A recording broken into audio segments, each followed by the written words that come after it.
This program features live coverage of an African safari and may include animal kills and carcasses. Viewer discretion is advised. We are in South Africa for a beautiful safari, and it's much warmer out here. I hope you've got your things because it's live and interactive just for you.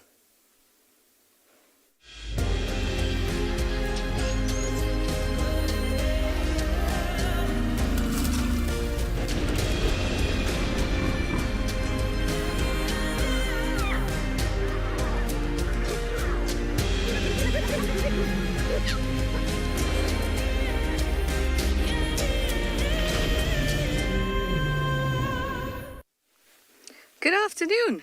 It's much warmer, as I mentioned before, and I hope that all you guys are ready, and especially our kids. Welcome aboard, all our lovely kiddies. Remember, you can send your kids' questions to kidsquestions@wildat.tv, and we'd love to chat to you all. My name is Trishana, and I've got BK on camera this afternoon, and we are around Gallagher Pan, so that means it's going to be a water source, and we're going to get going. It's just around that corner. And hopefully somebody or something will be around so we can see them. And also have a look at a very special bush. That very special bush might have a chameleon in it. Now that's a little bit warmer. So let me send you over to Steve in the meantime to say good afternoon. He has a big surprise for you.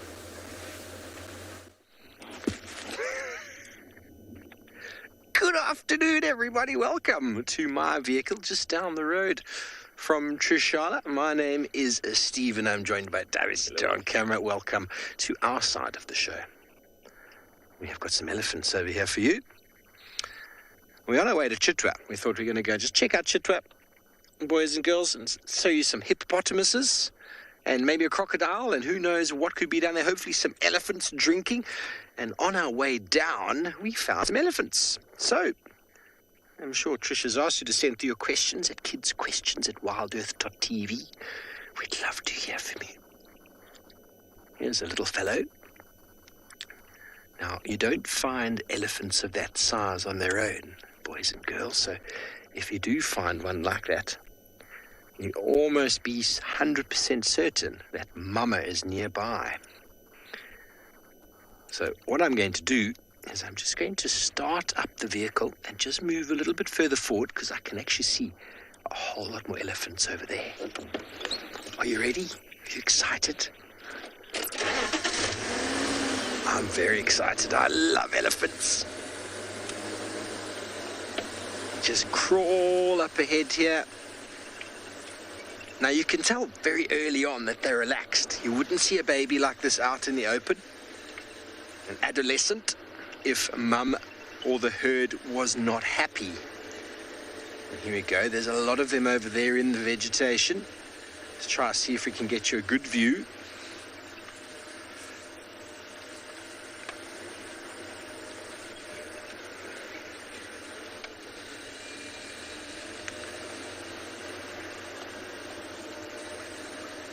There we go, Davy.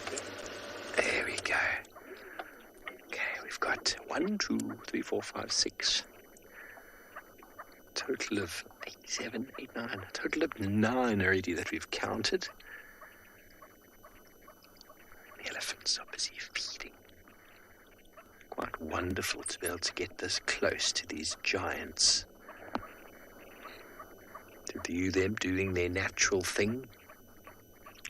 This guy on the left, can you see what he's doing, boys and girls? He's grabbing the grass and then he's kicking it with his foot so that he's breaking the roots, and he's basically just getting the top of the grass, like mowing the lawn, really. He doesn't want the sand today. Oh, there we go. He got a bit of sand. Now he's hitting the sand off. Have you ever had a sandwich on the beach? You always get sand in your sandwich. It's not very nice on the teeth. Elephants try and avoid eating sand, but every now and again they actually do eat certain kinds of soil for minerals.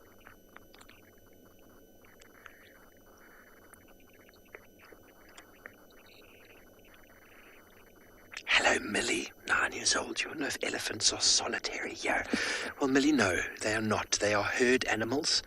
They love attention. They love hanging out We call them social animals, but in saying that, you do often find big bulls on their own. They're just big and they get a bit grumpy sometimes and they just go hang out on their own for a little bit of time. But whenever they can, they'll spend time with other bulls and they'll also follow these herds.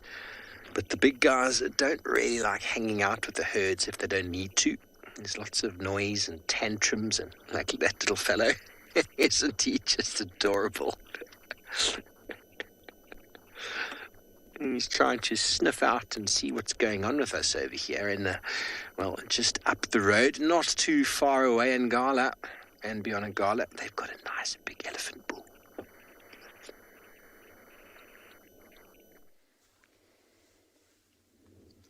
Good afternoon, everybody, and welcome to And Beyond Ngala. We've just found some very special elephants that are walking in the riverbed. My name is Eric, and behind camera, as always, is Owen. And we'll quickly have a look at these elephants before they disappear. They are walking. We've just missed them. They're coming towards a small little waterhole where they look like they were drinking. And where it differs from the elephants that you've just seen is that it's a different dynamic. So it's not a herd of elephants, but it's that one there in the front, a really, really nice big one, and then a slightly smaller one. And so it looks like an older, much more experienced elephant following, or getting followed at least, by a much younger elephant bull. And these two will basically just stick together. The youngster will follow this old one around and learn from him about the reserve and I guess just get some guidance. It's really, really nice to see such a nice big elephant like this. And the one on the right hand side seems like it's got a slightly damaged cartilage. You can see it folded over. I wonder how that happened. Sure, it's just maybe a slight birth defect. The way that they're heading is pretty much straight in the direction of where we saw those large herd of elephants that we ended the show off with this morning. And if you look at that one in the front, its trunk is very low down to the ground, and I'm sure it's just following the scent of that herd. And I'm sure he'll be making his way to try and figure out if there might be a female that's ready to mate. Just getting as much information within that scent trail that he's following. And just look at how steep the incline is there. He will choose the easiest way, but it will be quite difficult for them. You might see the head shaking back and forth as he's trying to get up that steep gradient. He chose not to. It looked like he was going straight there, and he changed his mind. A bit too much hard work in this late afternoon sun.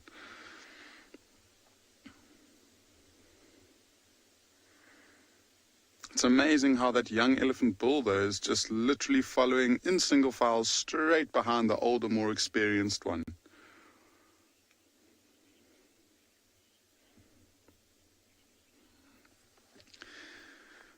So these elephants, I think, are going to disappear shortly. We are going to continue on with our game drive and see if we can find some really cool things for this afternoon. We'll send you across to an unexpected visitor who's landed itself in a tree.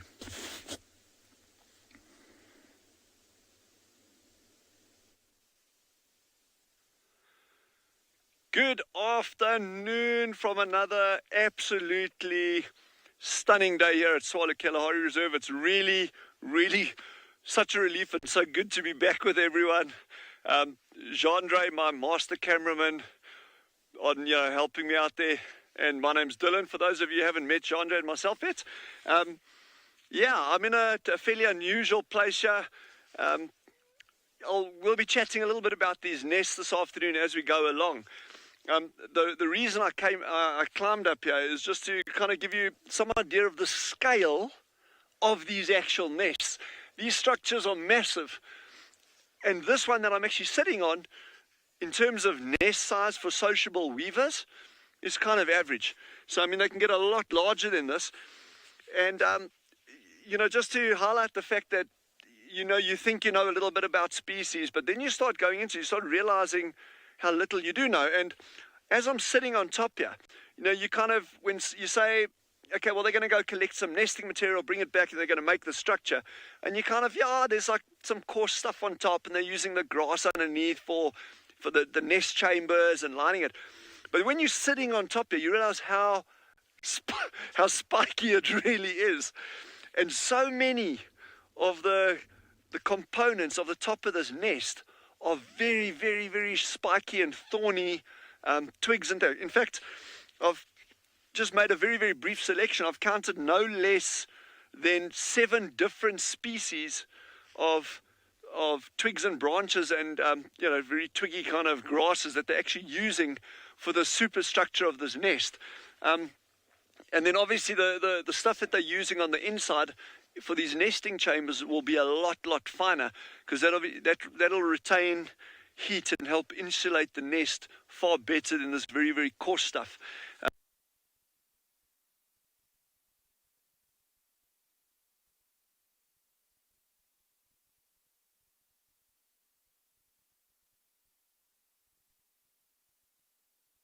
And be really big nests before these branches will even start breaking off. But one of the interesting features about where they choose to make their nests is, I don't know if you can see from where Jandre is there, how coarse this bark is. This bark is super, super rough, and that's when they start the initial nest with a little bit of nesting material. These coarse pieces here, they'll do it by actually starting to thread it in to trees with a very, very coarse bark. They can't do that on trees with very smooth bark, obviously. And as the nest kind of grows and then starts expanding onto the slightly smaller branches, then it creates that sort of superstructure of its own that further supports more the nest building. This is really, really amazing to actually be up here and seeing it from above. What I'm particularly interested in, and Jandre and I were chatting briefly about it the other day, is to see we are now pretty much going into the middle of winter here. We are getting well below 0 in the evenings. This morning we were pretty chilly out there, but we're still seeing a lot of these sociable weavers actually nesting, breeding, not nesting, breeding. So a lot of these guys have got chicks, but what we've noticed in areas where there's lots of grass, those are the nests that tend to be still having chicks and eggs now. Well, we don't know about eggs, but definitely chicks. A nest like this where the ground surrounding it is pretty bare, and there's a waterhole close by here, so you're getting that natural trampling effect, what we call a biosphere, the area of impact around a water point, totally natural. There's obviously less vegetation, and less vegetation in turn supports less insect life, which is very important for these birds when they're feeding the chicks. So that may be a reason why these birds aren't nesting at the moment and others are. I think what we're going to do is I'm going to try extricate myself from this tree somehow. Jandre is not going to film it because I'll make a complete embarrassment of it. But in the meantime, head back down to the low felt and see what they got down there for you. Wow, this is super spiky. Welcome back to the east, everybody. We have found a wonderful bird. You don't often see them on the ground. I must admit, this is probably the first time I've seen one coming down to the water to drink. This is a female Battalier eagle. Isn't she pretty? A beautiful red face, the black on the body, a little bit of white on the wings. We've had a pair that's been breeding very close by for the last few years. Their nests are up in a big tree nearby. It's going to drink. That looked tasty. See, even these big birds are a little bit reluctant to drop their head. And danger comes in all forms out here. They feel far safer when they're in the tree than they do on the ground. Eagles are not really designed to be walking on the floor.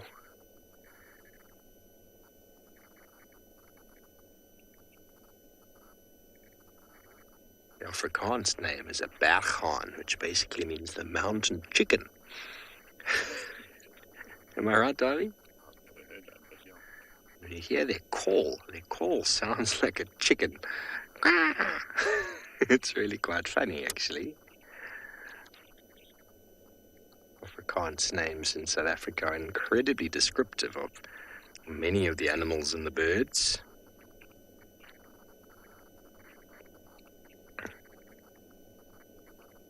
But probably one of the most easily recognizable of our medium to large size raptors here with that red face.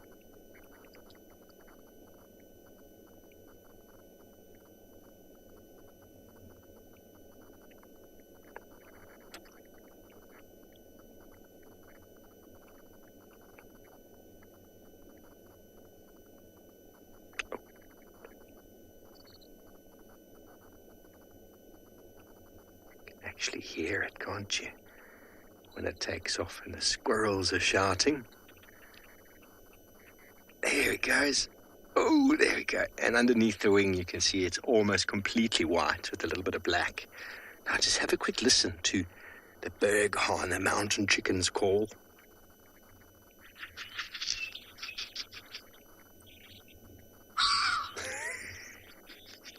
Any buffels and vehicles on full? Isn't that so funny? Well done on that shot, Harvey. There it goes, the flap, flap, flap of the batelier, as it looks like a tightrope walker walking along the pole. Magnificent. Okay, boys and girls, well, we're going to move on from here, go down to our favourite watering hole, Chitwa Chitwa, and while we do so, let's send you over to Tswalu, who's looking for a chameleon.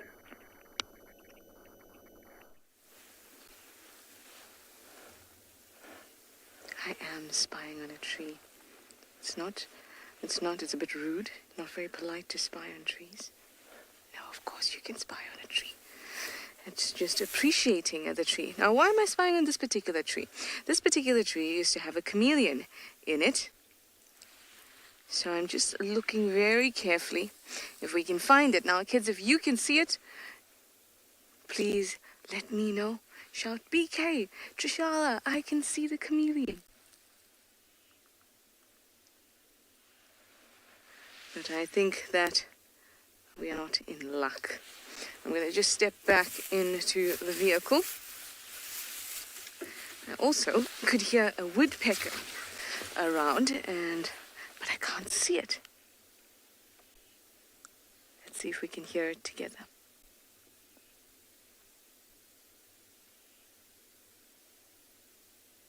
It went quiet just in time.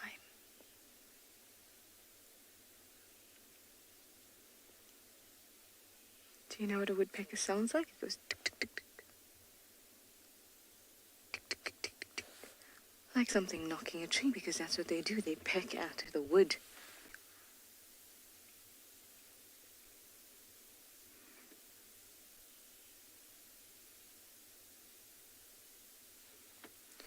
The woodpecker seems to have flown away from me. That's okay. There is a tree not far away where I know woodpeckers like to hang out. So I'm going to go visit that tree. Maybe we'll be able to see some. What do you say? Let's go.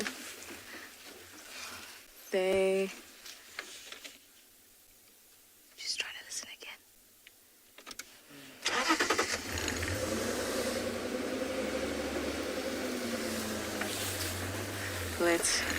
Let's go see what we can pick up. Hold on.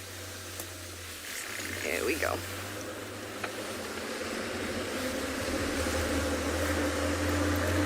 So this morning was very, very cold and the chameleons were not around, and that's because they're reptiles. So it's very difficult for them to do anything when it's very cold, because their temperature of their body is maintained by its environment. So if the environment is cold, the area around it is cold, the air, then its body gets cold. And when a body gets cold, all the workings inside to make sure that your blood is moving about and your heart is pumping and that you're burning up glucose to make energy, all of those things start slowing down. So they try to stay very, very still, although they stay still anyway. But they try very much to not do anything that's going to use energy because they have none to give because it's so cold. So I thought because it's a little warmer now, it's 22 degrees Celsius, 72 degrees Fahrenheit here in Djuma. Because it's a little bit warmer, I thought that maybe, just maybe, they'd be out. But it is a lot more difficult to see chameleons during the day. BK, there's a tropical tent spider's web just in that buffalo thorn there. I think that's probably the nicest view.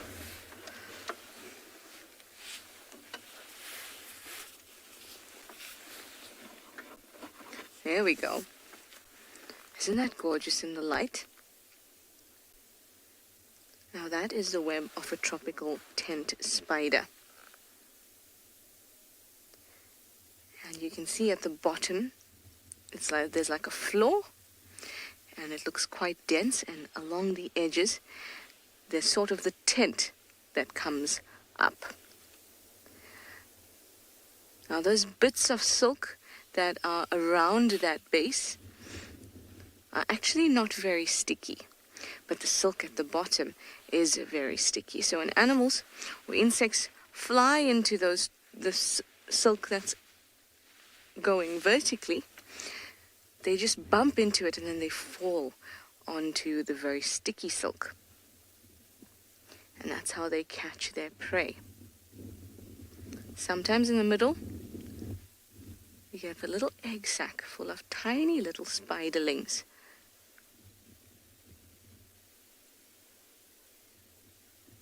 But this one doesn't have any. Now, to survive the winter, there's a few things that insects can do. And arachnids as well. Basically small, tiny little critters. And one of the things that they can do is be in a particular phase of their life. So they're not adults when it's cold. Then they will die because it's not the type of environment that has lots of resources or lots of food or water. So when it's very cold, spiders and other insects, spiders are not insects, spiders have 8 legs, so they're arachnids. Insects have 6 legs. So during this time, maybe they'll be in an egg, maybe they'll be in a larva stage, pupa, and that's how they'll be able to survive the winter. Other strategies for surviving the winter include estivation. That's what reptiles do. And that's when they just take a pause. It's similar to hibernation, but hibernation is a very deep pause, whereas estivation is just a subtle pause. If something changes in the season, maybe one day it's sunny, one day it's not, then they can wake up from that estivating state and go about collecting resources. So many animals during this time will be thinking about, what can I do about the winter?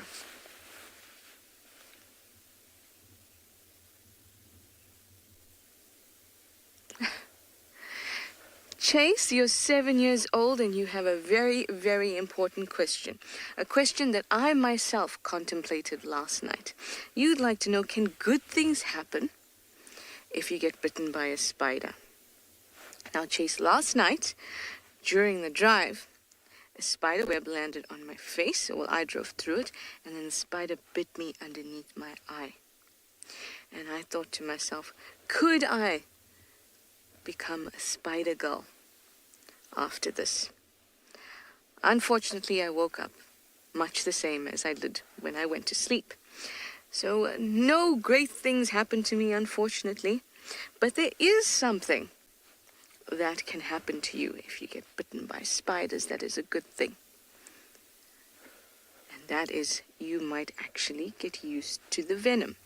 So the more you get bitten by spiders, and the same thing goes for snakes, your body starts to produce antibodies and other sort of defenses. It's not just as simple as antibodies. Your body starts to produce these defenses that are in your blood. And the more often you get bitten by these things, the easier your body can actually cope with it. So that's one of the good things about getting bitten by spiders, but you have to get bitten by a lot of spiders. And it's got to be in small doses, and that's very hard to control. So people who have done this to try and protect themselves, like many herpetologists, who are people who work with snakes, they sometimes just inject themselves with a little bit of venom periodically, so they can get strong against it. But unfortunately, we don't turn into any type of creature after we're bitten by spiders. You'll just get a little bit itchy, a little bit tingly, and spider bites can sometimes give you some muscle aches, sometimes make you a little bit dizzy, or just feel a little bit weird. We call that malaise.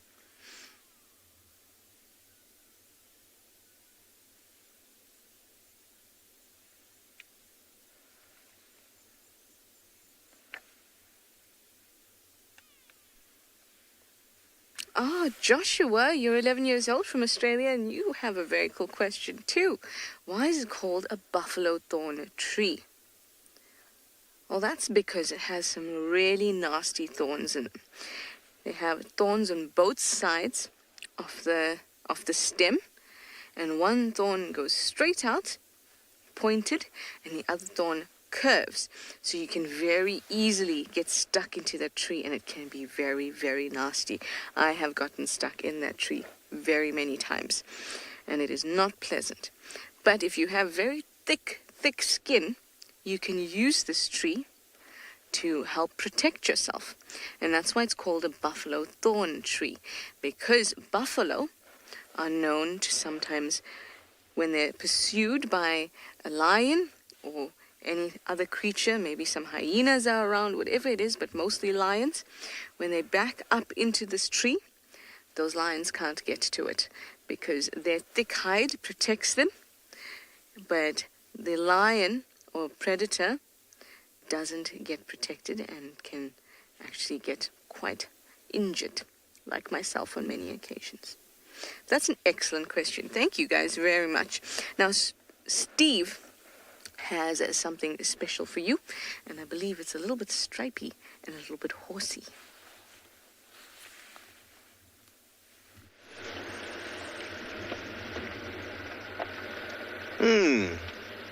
We did have something very stripy. It's gone now, unfortunately. It was zebra.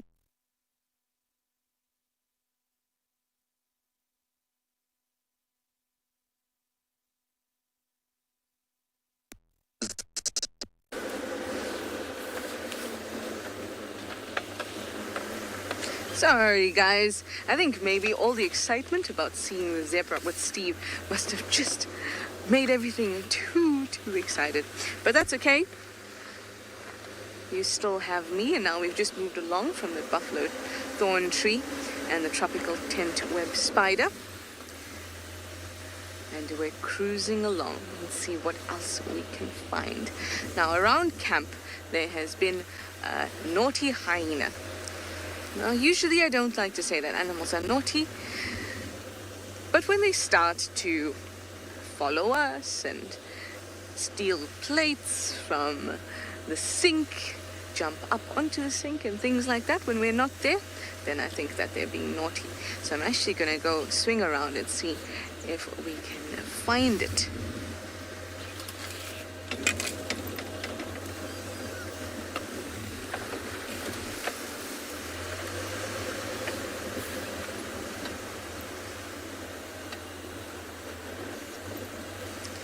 This hyena might actually be in the camp, so we'll have to just see about it. But I'm going to send you over to Dylan, who's scouring the trees, and I will get you back when I find something nice for you.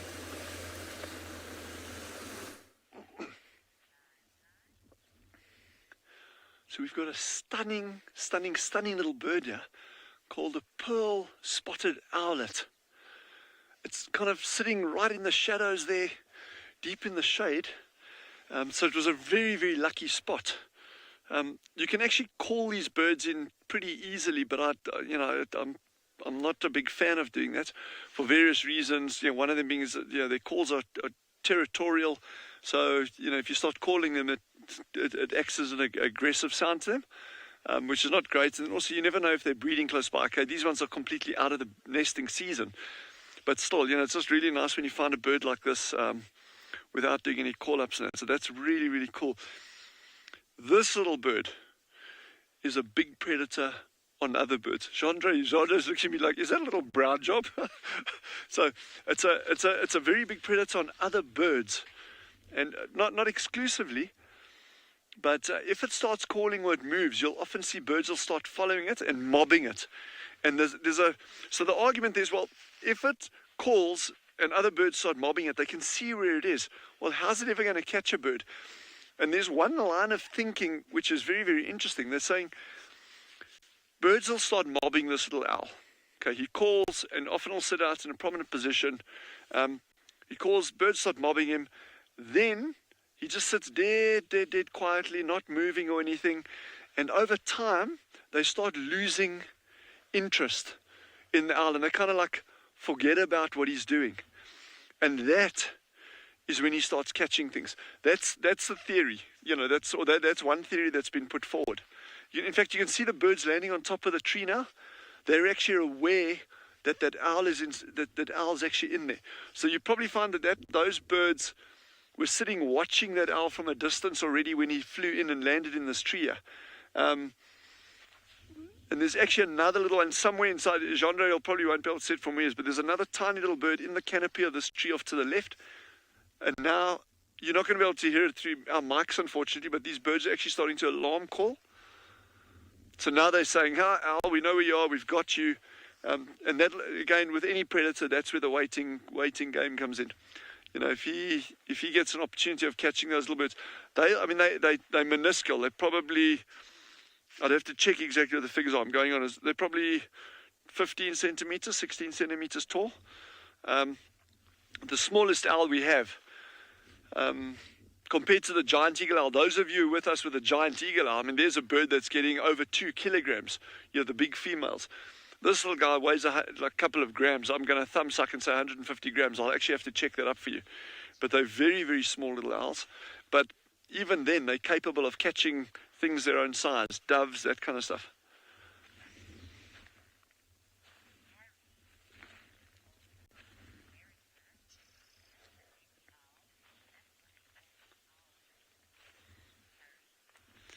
Harry from America, who's 8, has just asked a wonderful question, saying, is this a baby owl?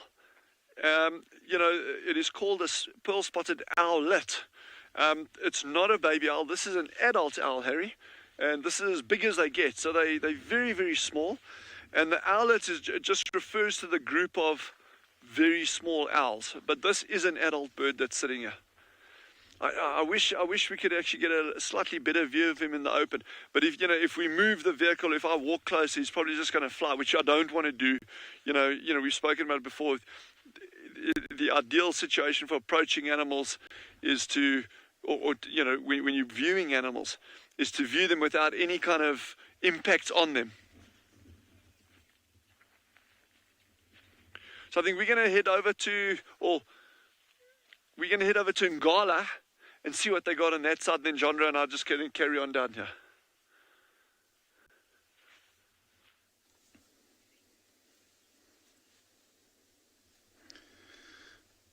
We've just come around the corner and seen a magnificent giraffe over here. You can see he's enjoying the nice afternoon light. So we've done well with the 2 largest animals that we can offer you here on safari. And this one is just a wonderful specimen, quite like that elephant we saw a bit earlier. So he's just been sitting very still. We got the opportunity to do exactly the same, and we think we heard some impalas alarm calling in the distance. And it might be one of the reasons why he's just decided to stop and just listen to his surroundings to make sure that there is no potential threat. And just look at his head now that we get a nice close-in shot of him. And as he turns, quite a lumpy forehead. And those are all basically old little calcium deposits that have turned to bone over time. And so that head just gets heavier and heavier and heavier as they get older. And a heavier head equals a much heavier and powerful weapon. And so when he uses this long neck of his in a fight with another male, that head is going to create a lot more impact, and he might be able to cause a lot more damage. And just as we go down, look at how dark this male is. I mean, those patches are pretty much black in color. He's in such good condition. There's no little nicks or scars, and no real indication of his health deteriorating. So he's in real fine condition, all the way down to his very long legs. It was very cool.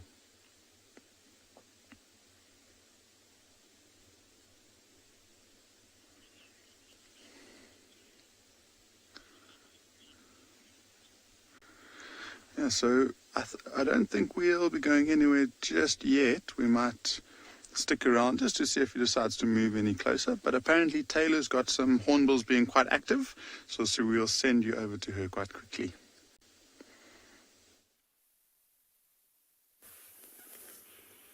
We had two, but now we're just left with one.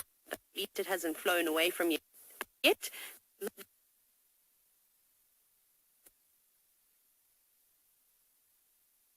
On the road. We did have a few more animals for you, but they have since run off, but maybe we will at some point.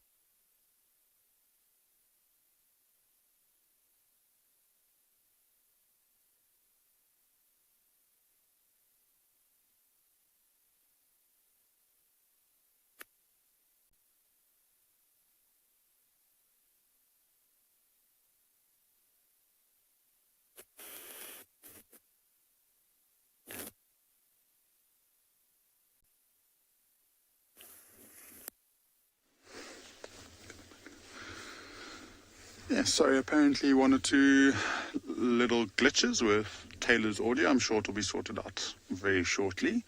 We're still with this giraffe, and he just looks like a statue. The only thing that's moving is that tail, and it's blowing around in the wind.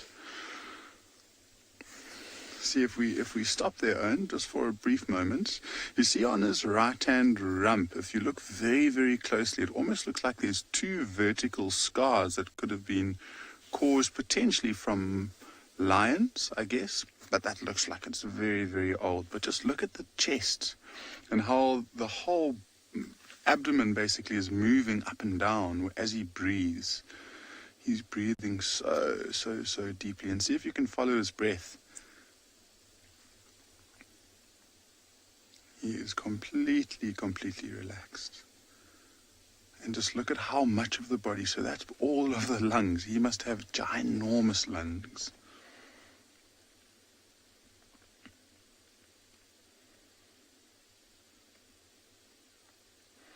And such a big, powerful neck muscle too. Must be a formidable force when he decides to swing that neck and fight with another one. It'd have to be a very, very brave giraffe to be able to try and challenge him.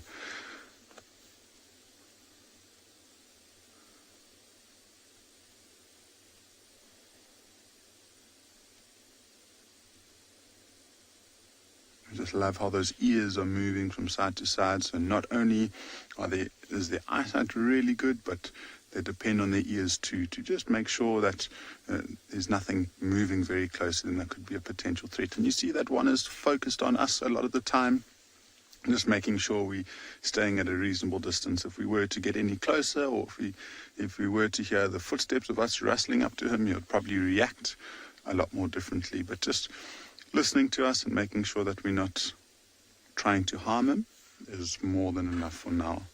I'm surprised that we haven't seen any oxpeckers on him. I can hear one or two around, so we might get... Oh, there we go.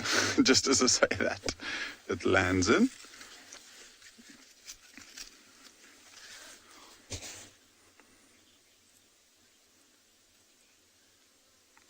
So, Brogy, you're asking if there's different nationalities of giraffe. And I'm not sure how many giraffe have passports, so I don't know if I'll be able to answer that for you. But there are different species of giraffe. And in those species, you get different species in different countries. So I guess you could call them different nationalities. So in South Africa, we get the southern giraffe or the southern African giraffe. And then once you start moving north into the continent, you get different giraffes. And I think, if I'm not mistaken, if it's not subspecies, it's individual species, there's about 9 different subspecies or species. And the way that you tell the difference is by the patterning on the coats. And one of the most picturesque giraffe species, for me at least, is a reticulated giraffe that you find all the way up in East Africa. And they've got it's almost like squares in their patterning. You get another giraffe called a Rothschild giraffe, and they've got a lot of white in between those dark patches of coat. I'll see if I can show you quickly. Here we go. And if you wouldn't mind, just to show you what a few of the species look like, and they're very, very similar for the most part. And these are just a couple of them. So this is the reticulated giraffe that you find all the way up in East Africa. So very, very beautiful. You see very thin lines and very rigid markings. And then the Maasai or the Kenyan giraffe. And then this is the Rothschild giraffe that you find. Oh, sorry.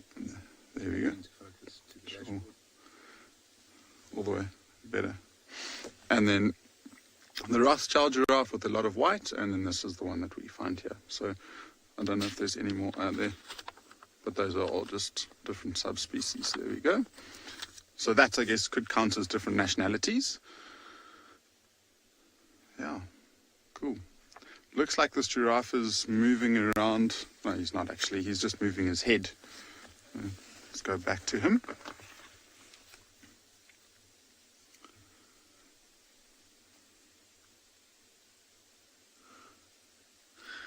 Yes, a few comments on how well used this book is. It's the first book I started off when I was guiding. So it's been with me for about 5 years. It survived countless rainstorms and countless times me dropping it in the sand, but it's still one of my favorite books to use.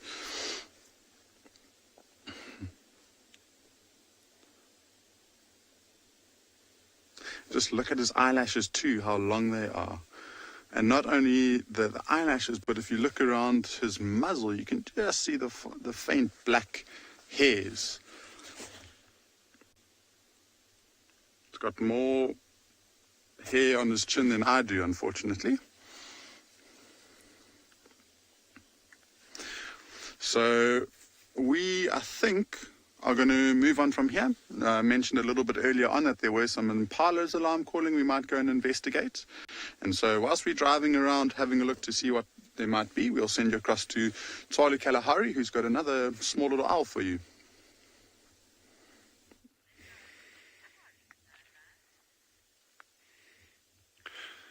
So we've just got a much better view of this little pearl-spotted owlet. The birds just started harassing him in the tree that he was sitting in, and then he just flew out into the open. Another interesting thing about these birds that I love, and there's a lot of examples of this, is it's a kind of mimicry.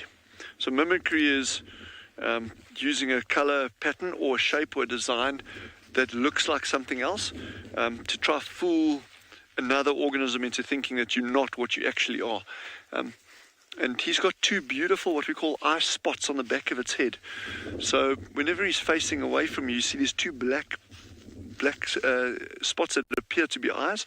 And the thinking there is that any predator that may be approaching it from behind would think, well, it's actually being watched and not go for it. I don't know how accurate that is. I mean, you'd actually need a whole lot of data and sample sizes through solid research to say, well, in a population, X population of owls, here's a control and here's one with the eye spots, and the control gets eaten so much more than the ones with the eye spots. Then you'd have it. But that's the thinking behind those eye spots. And very often you just need really kind of dig down into these things and say, well, is that actually why they've got those eye spots? It may even be Perhaps I'm just thumb-sucking it. Perhaps it's mate recognition from a distance. You got little birds, so you see how cryptic they are. Oh, okay, there's another owl there. I can go in. Their primary predators would be other small raptors, what we call accipiters, little goshawks and things, and other owls. So I'm not going to go too close. I don't want him to fly off there. But yeah, that's just nice. It's just nice to see him sitting out in the open and that. And then we just follow me, walk with me, and I'm going to show you something really interesting. Remember I was telling you that he catches little birds. That's his primary diet. But if you follow me up to this tree here, and when we're in the bush, and our colleagues in the Lowveld, Pinder, Ngala, Djuma, all these places, they're all doing it as well. And sometimes it looks, it's so easy. But when they're showing you things like leopard or buffalo elephant, they're actually looking at a whole lot of clues along the way as well. Within the environment, I think one of them has just been hearing impala alarm calls. So instead of saying, there's an animal making a sound, you're actually interpreting that. It's like, well, that impala's sound is an alarm call. It means there's something going on. So I hope but if you look at this branch, at first glance, it appears it's a normal tree. But then you start seeing there's a little white patch on the branch. Midway up from where I'll point it out to you over here. There's a little white patch. It's bird droppings. And you think, well, what bird? Then on the ground, I see some more. So coming back to the tree, when you come closer, then you actually start seeing, hang on, there's a whole lot of feathers in this tree that have been stuck on the tree. So actually, what's happened here, you've had a raptor, a bird of prey of sorts, that has caught something, and there's another feather on the ground. I'll grab it for you, so Chandra doesn't have to go down there.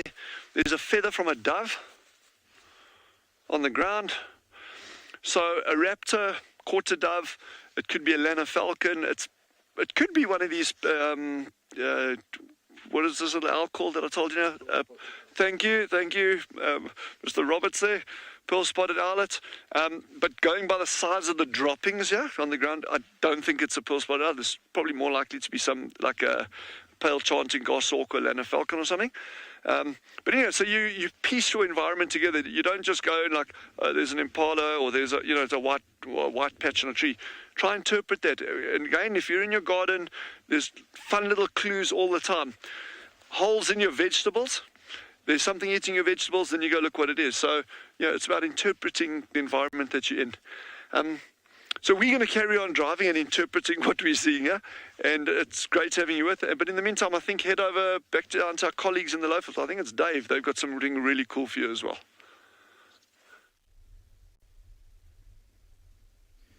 Good afternoon, everyone, and welcome to Ambion Pinner Private Game Reserve. My name is Jared, and we've got Marcel behind the camera today. Please do let me know if I have done a fairly good attempt at the Dylan walk-in for dramatic effect. I'm sure Dylan will have a chuckle at that. So I'd like to thank all the kids who have been watching for the last 45 minutes. Please do remember to keep watching, but we are opening the floor now to all the adults for questions, so we will field questions to both kids and adults.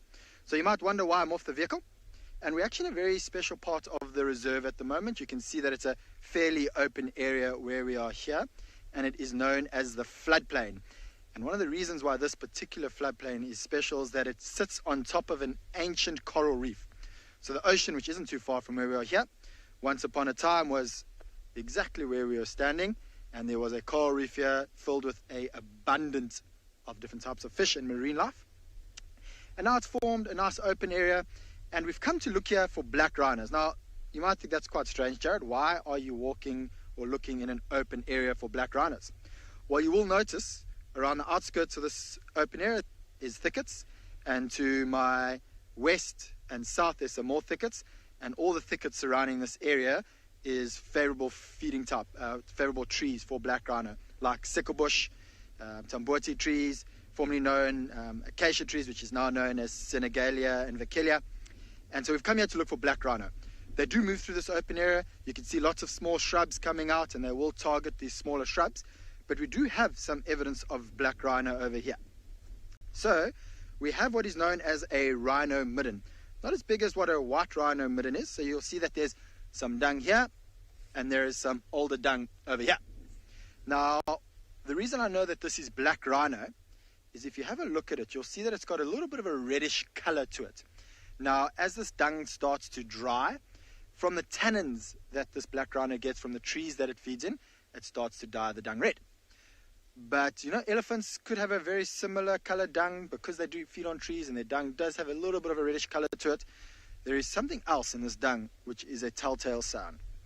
Now, I'm not sure if Marcel can zoom in that close, but you'll notice that I've picked up a branch. So this dung is full of branches. Black rhinos being browsers, they eat on branches. And you'll notice that the branch has been cut off at about a 45-degree angle. And when a black rhino bites off a branch with the shape of the teeth, it always cuts it off at a 45-degree angle. Whereas if it was an elephant, you might have a branch like that, but because of the big molars that an elephant has, you'll generally find that the black rhino, or the branches would be broken up like that and not have the 45-degree. Now, this plays quite an important part in the ecology of this area, and it will attract lots of interesting creatures and animals. So insects will be attracted to these dung piles, and then birds will be attracted to the insects that are feeding on this dung pile, as well as the seeds, the grass seeds that could occur in this dung pile, more so with white rhino, but you will see it with black rhino. And then honey badgers and white-tailed mongoose who come out at night to feed on insects, particularly in summer when we've got dung beetles. They'll come and scratch around in these dung piles for some dung beetles. Now, I did see a sign that a beetle had been fed on around here, but I can't see it now anymore. Oh, I stood on it. So if you have a look right over here, here is the wings of some sort of beetle. I'm not sure exactly which kind of beetle it is. You'll notice two things when you look at the two different dung piles. You'll notice that this one is quite intact, and this pile over here is kind of been brushed all over the place. So this is a much older dung pile, and that is because the birds have come and they've scratched around through the dung and spread it around a little bit. This dung pile, on the other hand, is probably maybe a couple of days to a week ago. It hasn't had too many birds coming to feed on it. Now, I do suspect that this particular dung pile might be from a female rhino. So female rhinos, they aren't territorial. You often just see them drop their dung. Whereas this dung pile, although birds have kind of scratched it open a bit, it is stretched in quite a bit of a distance. And what the male will do is, as he starts to drop his dung, he'll kick his feet backwards, and the dung will hit his feet, and his feet will also push back on the dung like that, and therefore he'll be getting his scent all over his feet from the dung. And as he walks throughout his territory, he will put his territory or his scent mark all around. We've got some more dung here. So you'll notice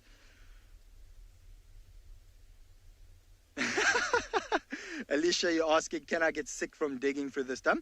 I don't think so. So if this was from a predator, from the rotting protein that the predator's scat would have, so when we talk about dung for a predator, we talk about scat, you would not want to touch that. There's lots of bad bacteria in there that you can avoid. I'm pretty confident that if I had to put my finger in here and put my finger in my mouth, probably nothing will happen.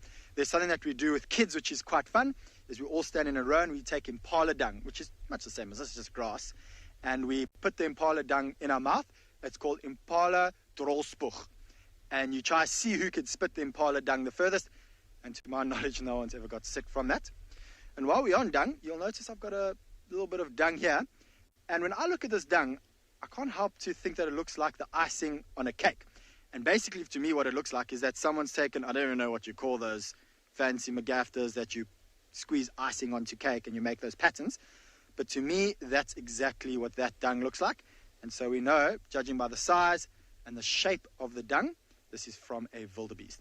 Now, a buffalo dung can look a little bit similar to this, but you will find that the buffalo dung is a little bit larger.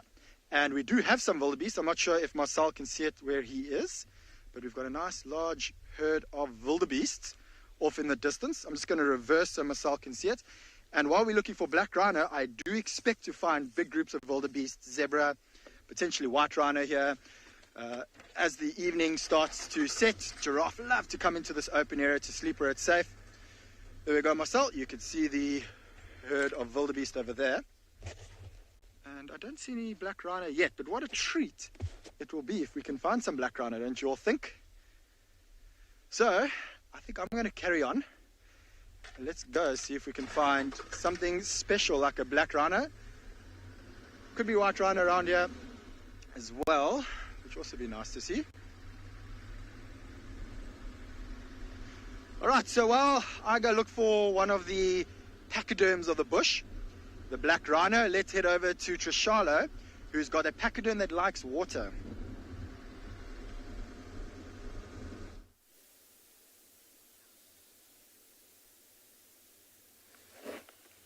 Yes, I do. First, I wanted to tell you guys that it was a Loch Ness monster, something like that, but then it popped its head out. We're here at Treehouse Dam, and I'm very happy to see that there's a hippo in here.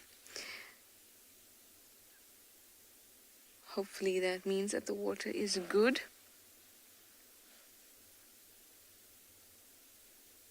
It's very peaceful. And this hippo is very comfortable and very happy, if I can determine hippo happiness. But it's almost sleeping a little bit, I think, because when we arrived, it didn't move at all and was kind of resting against a little branch on the side, eyes closed, and now it is now let's just say it's resting.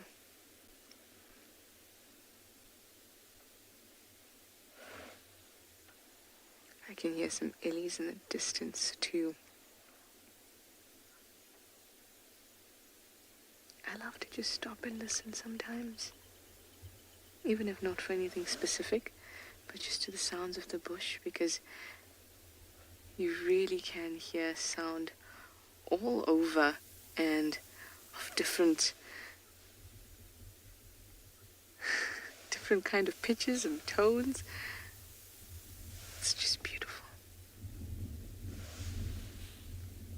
This guy is oh, good morning or good afternoon to you.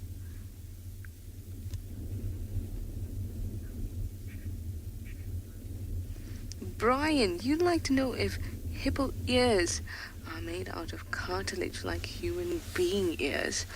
I would think so. Can't say that I've thought about it on its own, but I would think so, and that's because cartilage provides a structure, sort of a scaffolding, and ears need that because ears need to be propped up to create a cone-like shape or a cup-like shape, so that we can determine sound direction and we can funnel sound into and focus into the inner ear. So I would imagine that it would need, in order to be out like that, cartilage to stick that way, because skin, if it were just skin and tissues, you just get kind of like a wart on a warthog, but in a rounded formation. And I don't think that that would be very valuable, because also the skin there would be very thick, and you need skin on ears to be quite thin. So I can't imagine that it would be made out of anything else other than cartilage. Much like your own ear, it's not only cartilage, it's cartilage, there's other tissues, there's skin. The amounts of which of those things may differ, but I suspect very strongly, in fact I'm sure there is cartilage in this construction of a hippo's ear.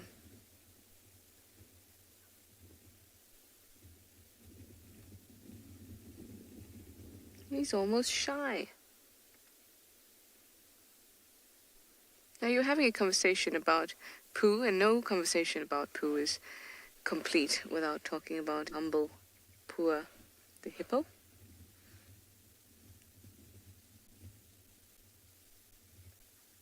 And it chomps on grass constantly, and occasionally feeds on floating carcasses and other things that may anger it close to or in the water. Nibble on it gently, and their poo provides something extraordinary. It allows nutrients from outside an aquatic system to enter the system, which is very, very important, because usually those systems are quite separate, and things that grow on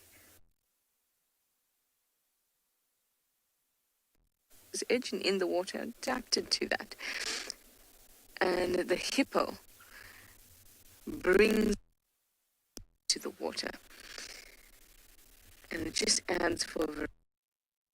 And the presence of hippos in water has shown to actually increase the abundance and biodiversity in the water, but not too much, or not too many hippos, because once you have too many hippos in a small water body, especially one that's not flowing, then you get lots of bacteria that are busy using oxygen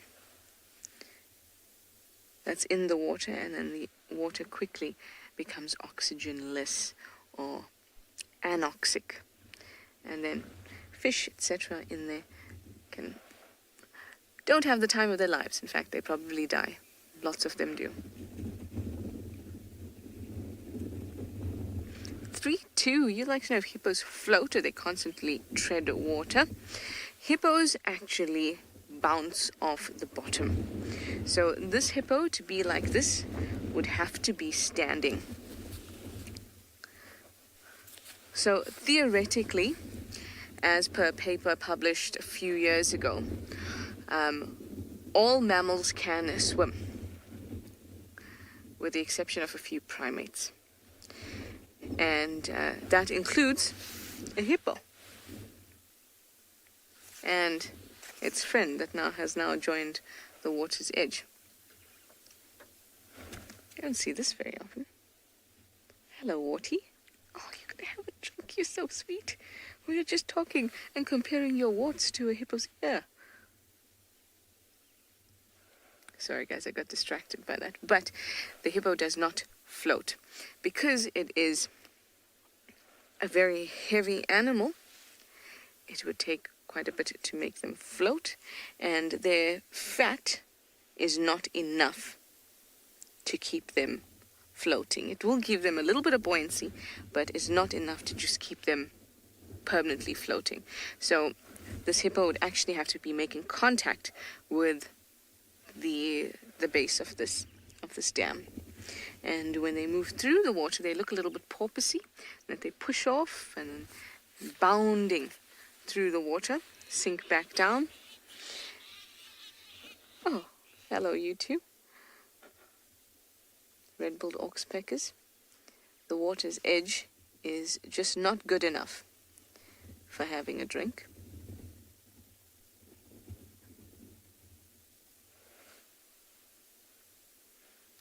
This is a very active treehouse dam, guys.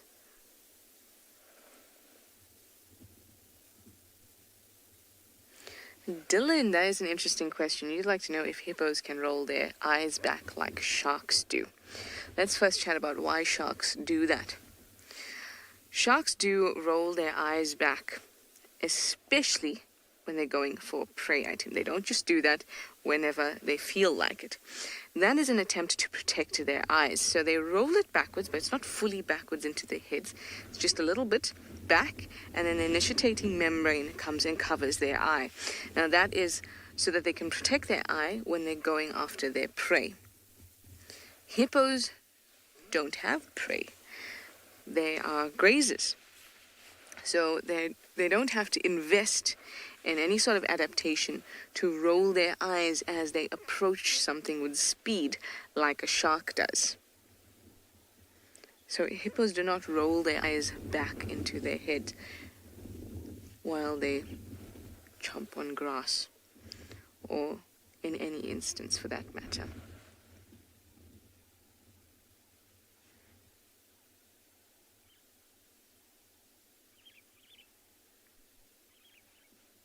What they do have is an excellent position of their nostrils, their eyes, and their ears, so that they can keep the majority of their body in the water while still having most of their senses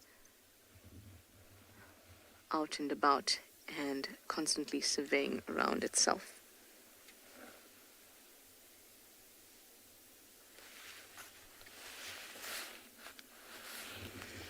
Remember that they do, as much as they spend a lot of time in the water, they do spend a lot of time out of the water as well.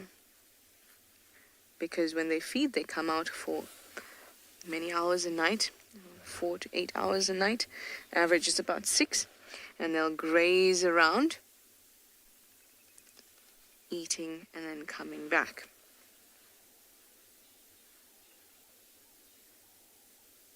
And they do this at night because their skin is very, very sensitive.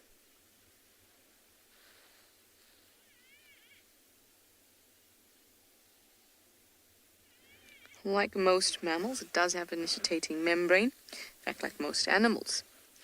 But that is to protect its eyes when diving and things like that. And it's just over their eyes as usual.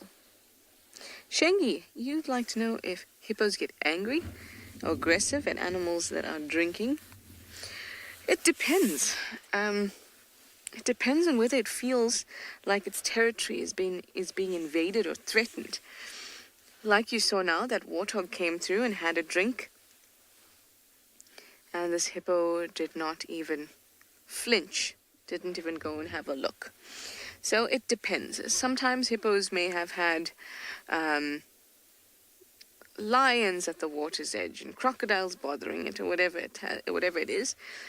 And then after a day of being bothered by certain animals, then antelope comes along and drinks, and the hippo is already feeling agitated and irritated, in which case it can be aggressive. But it is not a rule. Definitely not a rule. They are fiercely territorial, and the water is their area, their spot, their territory. It's their space of safety. And if they can't get to water, they feel very, very, very vulnerable. And that's when any animal can become aggressive, no matter what that is. You put an impala in a corner, and you're suddenly coming towards it. There's nowhere else it can go. There's no escape, and it's starting to feel very vulnerable. It can do a lot of damage to you. It doesn't matter what animal it is. No animal wants to feel like it's cornered and vulnerable. For hippos, that safety lies in the water.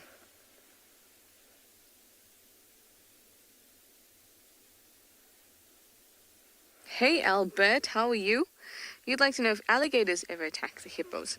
So we don't get alligators here, we get crocodiles.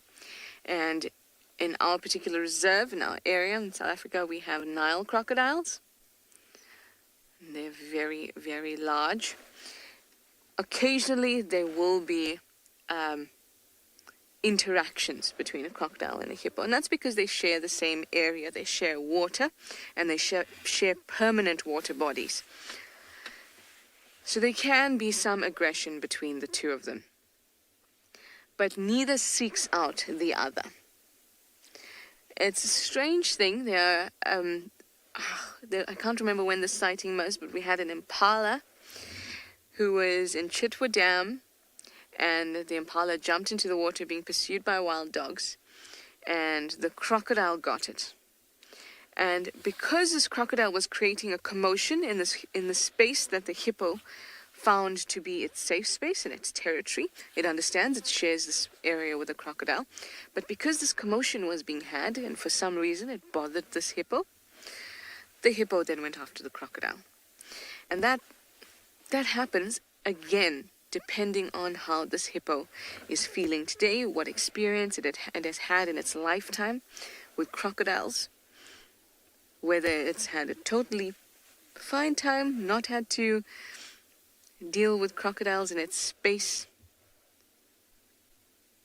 Maybe the blood in the water is bothering it, whatever it is. A hippo can get aggressive towards a crocodile, but I haven't seen it as much the other way around. It can still happen. Crocodiles being quite aggressive with hippos, and calves can be taken by crocodiles, but again, being in a pod of hippos, you are fiercely protected.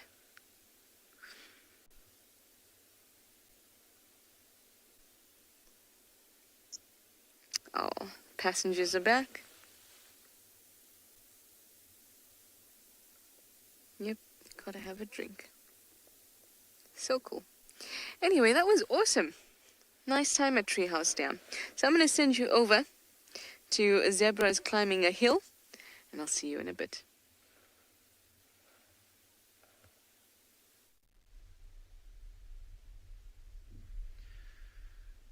So apparently we've been speaking quite a lot about the different types of giraffe, and so obviously in South Africa we get various types of zebra.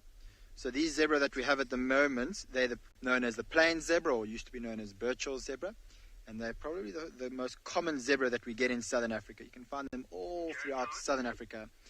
And one of the other zebras we get, which you find more in the Cape, is known as the Cape Mountain zebra, as well as the Hartman's Mountain zebra. They're two subspecies of each other.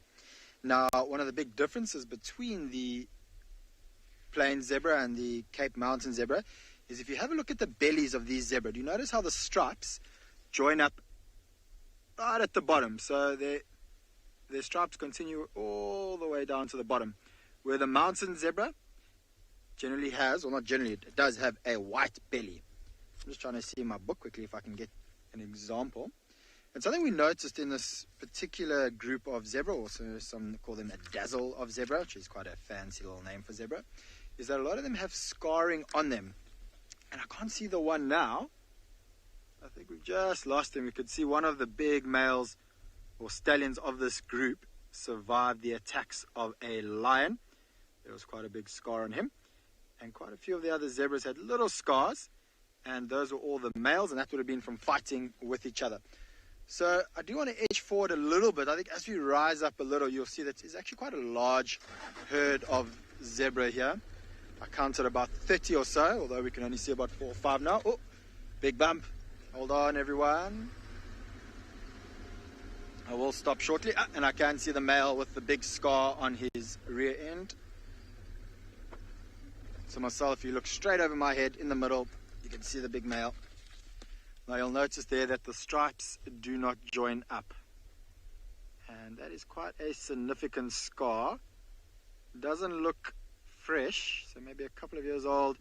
And probably what would have happened is that the lion could have been even in this area here, would have been using the yellow grass to stalk up on these zebra, would have pounced from behind, and as it managed to grip onto that zebra, he probably bucked and reared and managed to kick that particular lion off. But at the moment, these zebra just want to keep showing us their rear ends. Now, something also to look for with zebra is, do they all have their tails? And often when zebra fight, not often, but occasionally when zebra fight, they do nip at the tail, and sometimes an infection will set in and that tail may fall off. So it ends up looking a little bit strange. And poor zebra do need that tail to flick off flies, although they have a very clever adaptation to be able to help the flies. You'll see that they're black and white, and some recent research that has been done at one of the universities in England, they've been able to prove that the stripes of a zebra actually confuse the eyes of flies, particularly the tsetse fly. And with slow motion camera, as they started to film the flies starting to land onto the zebra, the flies would kind of bounce off. They couldn't land very well. So that is one of the few reasons why we might think that zebra have flies. All right, well, while we keep watching the zebra, let's head over to Tswalu to see what they have for you all. Okay, you're going on Springbok, eh? That sounded like a fascinating discussion Jared was having there about mountain zebra, and I'd love to try show you some more of our Hartman's mountain zebra, but in the meantime, we just spotted this little gemsbuck, a springbok, lying down there in the grass. And we're just actually marveling at how well camouflaged it is. And if you think that the majority of your animals see in shades of grey, so we say black and white, it's kind of like shades of grey rather, and some of them have various degrees of colour vision as well. But if you're a predator walking along, let's say I was a cheetah and I was walking along through this grass, I'm standing kind of just over knee high now. So if I was a cheetah like this, looking for prey, this is the kind of height that they'll be moving at. That springbok, for all intents and purposes, disappears completely in this landscape, especially in light of the fact that it's lying down, it's not moving, and its colors blend in so well with the environment. Coupled with an animal that's not seeing in color, that springbok just becomes a non-entity for this cheetah. Some animals will use their sense of smell to actually locate prey. We know this. Honey badgers are well known for that. Then a lot of your scavengers, things like hyena, jackals, they will hunt using sight and smell and hearing. But a lot of your other animals are just going on sight. So, that kind of behavior there, I mean, we're not a threat to that springbok whatsoever. So there's no, it's not freezing because we're here. But very often animals will exhibit what is known as freeze behavior. So a little steenbok, it's a tiny little antelope like this, and hopefully we'll see more. It sees a predator, the thing just like freezes, dead still. And if that predator carries on moving, as long as it's at kind of a 20, 30 yard distance, that steenbok won't budge. Hares, rabbits do it as well. Some of you may have seen the cheetah hare incident. That freeze behavior obviously didn't help with that particular individual, but very, very often it actually does help.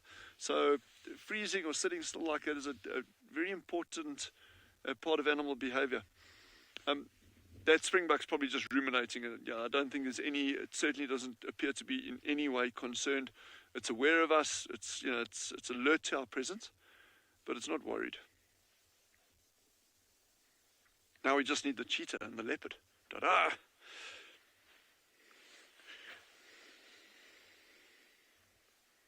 What a beautiful landscape. There was a wildebeest here somewhere now. Can you see him? No. We had a...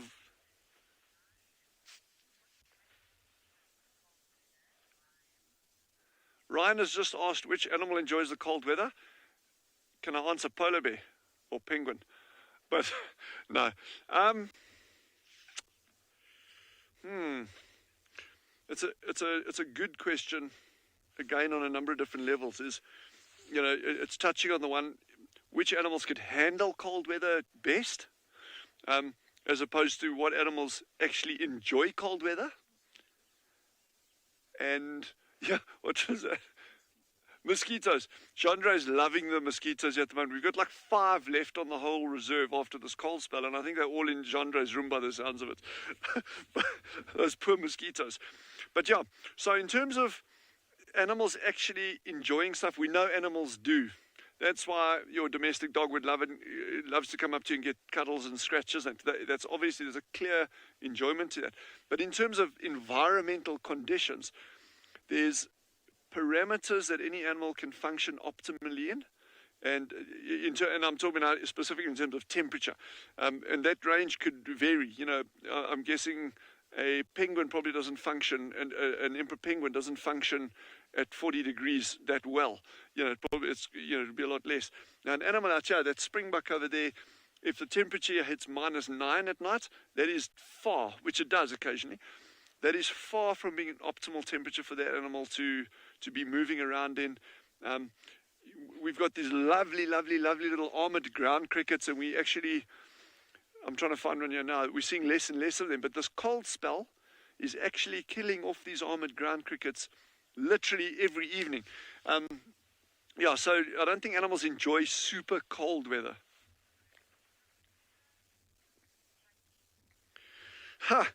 Now we're getting to the other ecologically good questions there. It's like, Jackie has just asked, what is the importance of a mosquito? Well, number one, they keep Genre awake at night. No. So mosquitoes are critically important. Now, when one thinks of mosquitoes, one thinks immediately of, it's an irritation. It's, they're just buzzing around my head. They bite, they carry malaria. These are like, okay, well, what are the redeeming features of a mosquito? Well, it's only the female mosquitoes that actually feed on blood. The males are very, very, very important pollinators. And you know where we'll be without pollinators? It's not going to be a very pretty place. Obviously, there's a lot of other important pollinators as well. Bees are like, springs to mind immediately.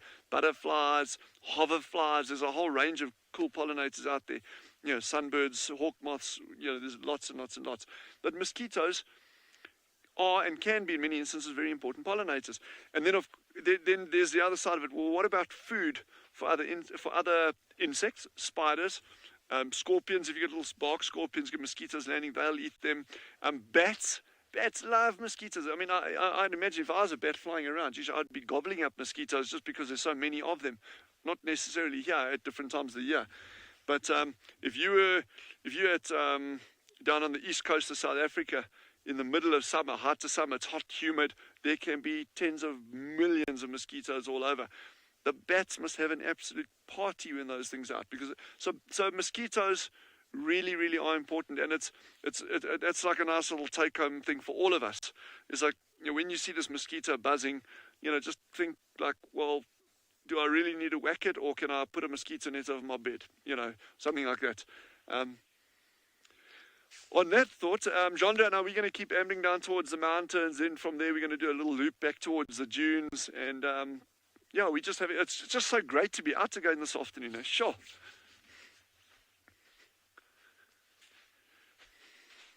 What a beautiful, beautiful afternoon. And how's those mountains? We're actually hoping to find a little herd of mountain zebra.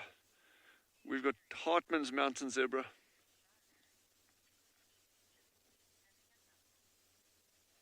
Yeah, we're not having a huge amount of luck with finding mountain zebra, but if we do, we will definitely stop.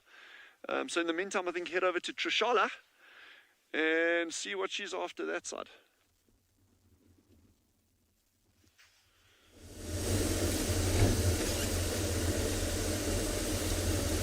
Dylan, I'm after you.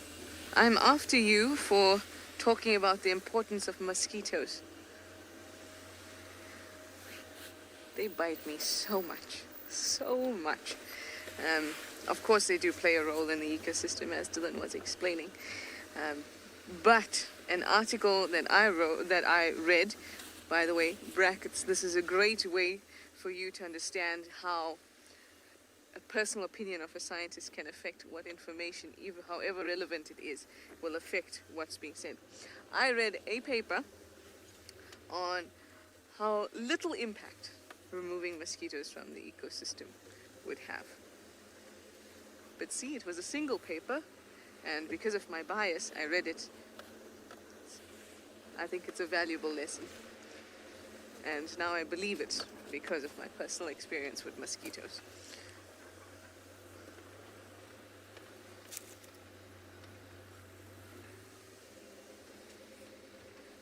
I bet. Who was saying it was G? I think BK Okanti was saying it's so cold that there's no flies this morning. It was so cold there were no mosquitoes as well.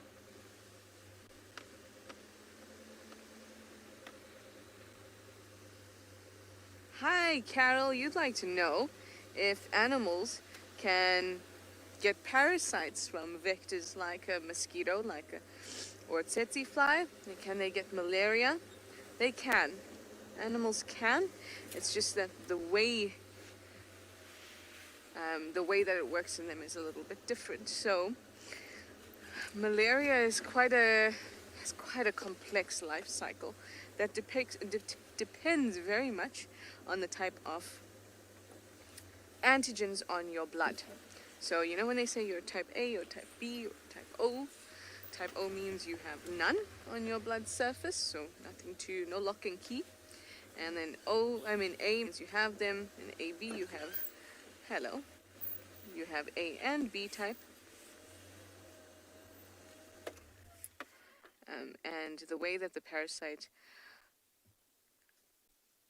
kind of grows in your body and moves from one life stage to another depends on those types of antigens. So the way it affects other animals, is a little bit different to the way it affects us. Oh gosh, I love that starling that just ran in towards the elephants as if to say, am I missing out on something?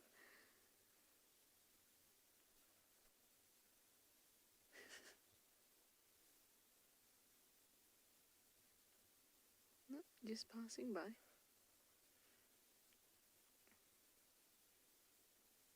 This is a very quiet elephant.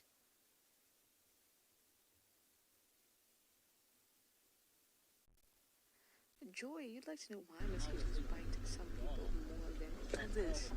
That is a really interesting question, and the answer might surprise you. It doesn't have anything to do with blood type. It does have more to do with how much carbon dioxide you produce.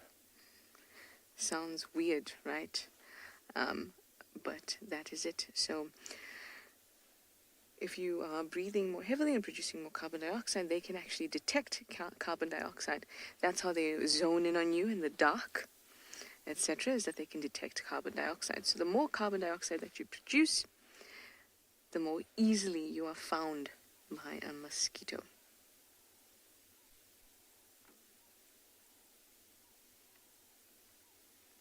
It also has to do with being at the right time, right place, at the right time for the mosquito. I obviously tend to be at the right place at the right time to be bitten.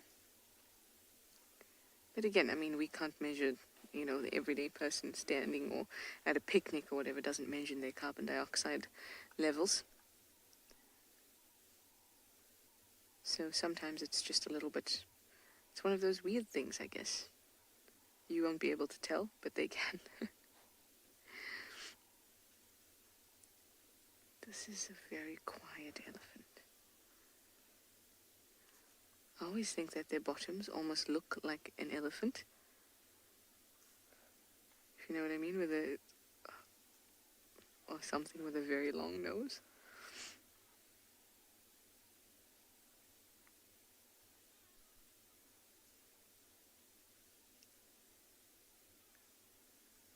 Oh, why, thank you very much. It's going to move into some beautiful light.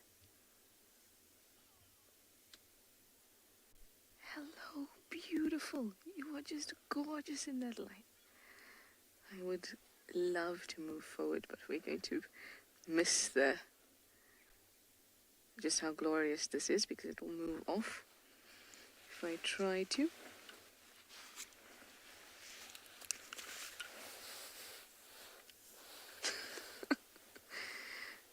Didn't even move, and that's the reaction we got. Let's move forward a little bit more now since it's across the drainage. Alright, I'm going to try and catch up with them, and I'm going to send you to our friend Steve, who's doing me a great service. He's checking an old den.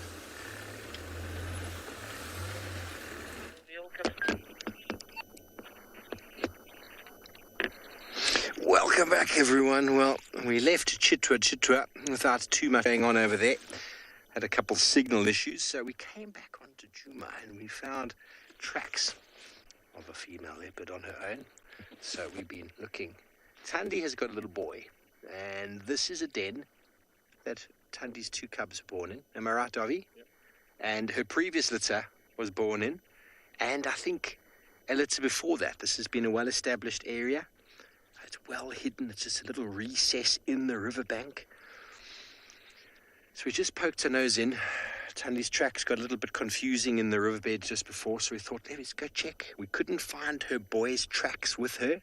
Got a little 3.5 or so month old boy cub with her. The cub tracks were not with her. So last time I saw them, up that way, and had a track of her from yesterday. I only found her this morning, coming out of a drainage line there. So we're going to go back, see if we can maybe find.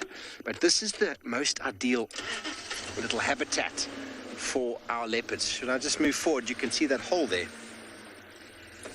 Can you see it, Darby? There we go. Wonderful little hole.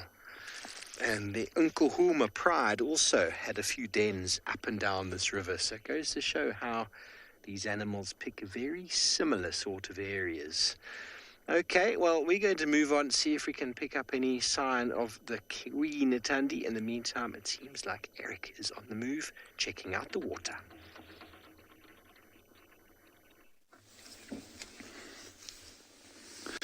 We've come to one of the largest waterholes that we have, at least in this part of the property, on Ngala.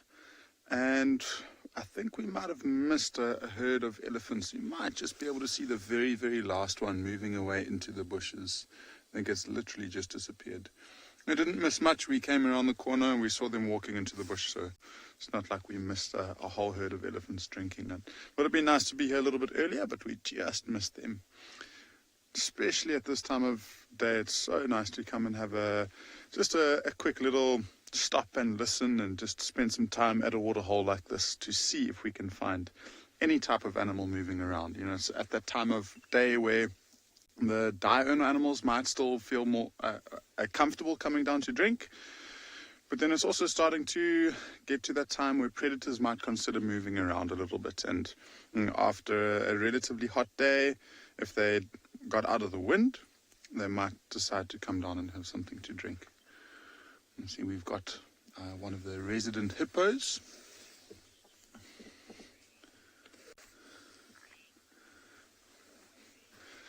O-grade, you're asking if this is a man-made waterhole, and it is. It was actually built, I think, somewhere around 1966, somewhere around there, if I'm not mistaken.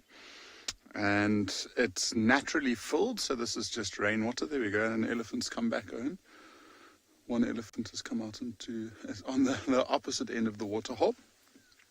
But before and Beyond took over this property, it was actually run and owned by a German family by the name of Hohausens. And Alfred Hohausen owned this land from the 1930s.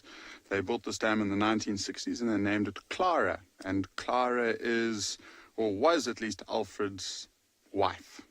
And so we've got Clara Dam over here, and in the very western part of the reserve, we've got Alfred Dam. And so these are the two major waterholes that we have in the whole entire property. This whole area, before people started using this area as a tourism spot, was quite a lot dry, and we didn't really have all that much water, especially in the winter time. So it's nice to see that we've got enough water here to attract animals into the winter time. So things like elephants might have moved off to different parts of the reserve in the Kruger National Park.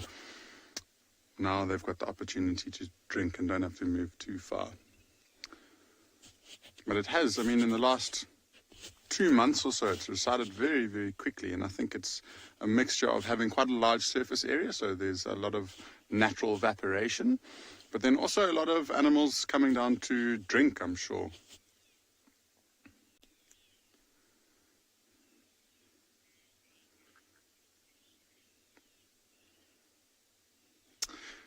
Philo, yes, there are fish in here, and you know, I don't really know how they got you. I don't know. We might have released them every now and again, but this waterhole dries up almost every winter time, at least for the last couple of years.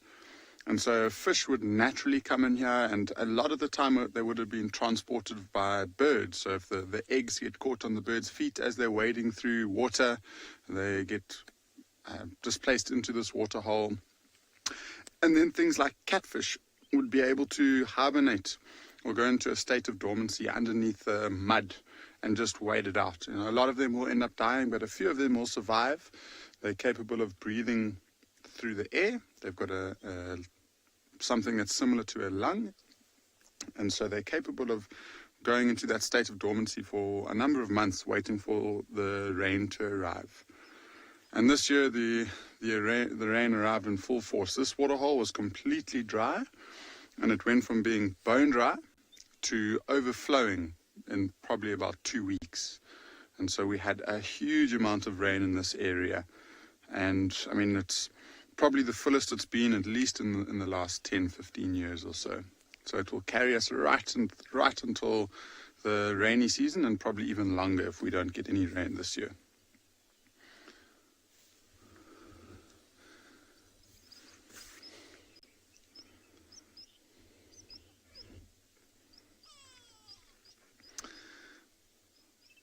So I think are going to maybe stick around here for a few more minutes and see if any more herds of elephants come and take a nice quick little drink. And, so we'll send you across to Djuma, where the elephants are working a lot harder to drink this afternoon.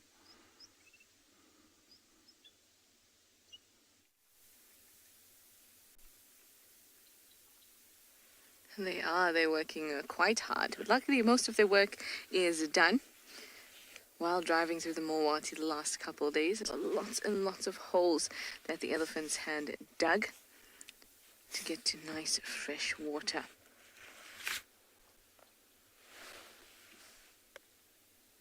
Sorry, just listening to the game drive radio for a second.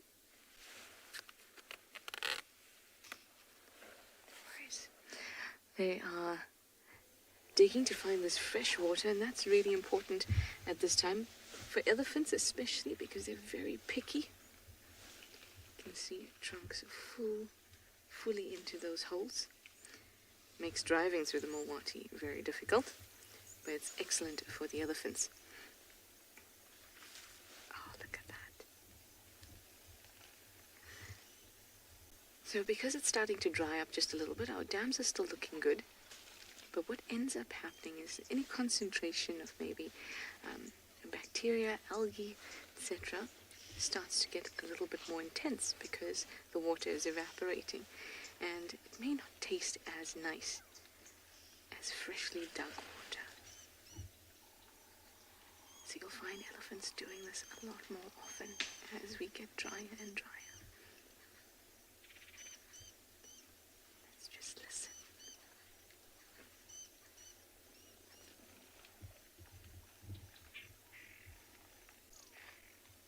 So before this elephant actually put this water into its mouth, this attempt, the ones before you saw it sucked it up and threw it out. That's because it's actually trying to clear that hole of any sediment.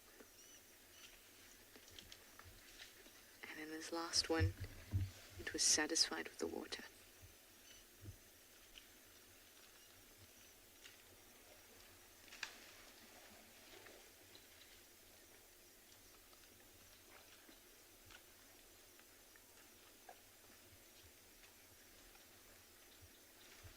Sassy Cassie, you'd like to know what the elephants use their tails for. A very important thing. To A, cover up their vulnerable area, because the anus is very vulnerable. It is soft, the skin is very thin, and many pests like that part of the body. So the tail acts to protect that, as well as a swatter.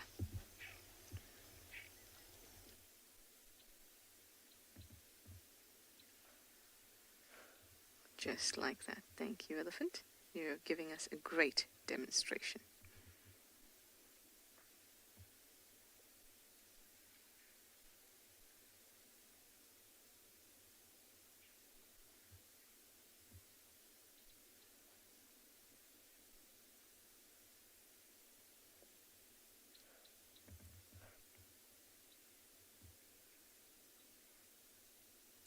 Just peaceful. I love it.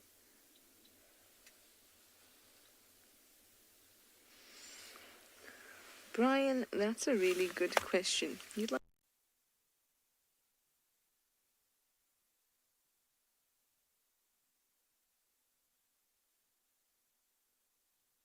a sort of an used to refer to.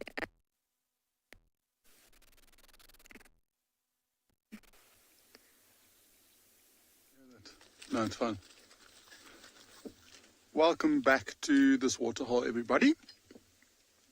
We've changed our position slightly. It was starting to get a little bit uncomfortable. We were looking straight into the sun, and this afternoon light is just incredible now. And we've got a few different species of bird that we thought we might have a quick little look at and identify. So that one right in the middle, I'm sure it's a really small one, but you'll be able to see it swimming. It's even creating its own wake. And that one's called a little grebe, and it's been the most active bird that we've found here so far. So it's been darting in and out of the water, comes up with a little fish every now and again. You see that very, very white throat and chestnut around the cheek. We haven't found any type of nest this season, like you've been watching at Djuma. So we haven't really seen any chicks. It's only been adults this season, so we're not entirely sure if it's a breeding pair or if maybe it's just a collective group of adults.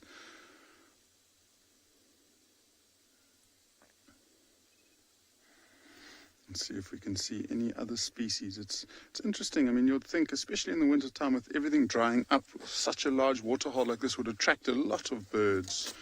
I suppose a few water species have by now long gone and started migrating back up north following the summer.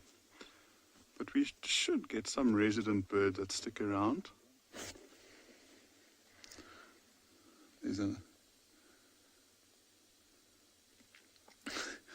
I think the thing that we're seeing most around this waterhole is the big piles of elephant tongue. But there's another one. See, very, very white chest. If you have a look at it, there's black bands on it. So it's called a three-banded plover. Also quite a nice, sweet little bird that hangs around the very edges of the water. It's got a very, very red eye. We're a little bit too far for us to see it properly. But it will spend most of its time in those shallows looking for small little water insects that it might be trying to feed on.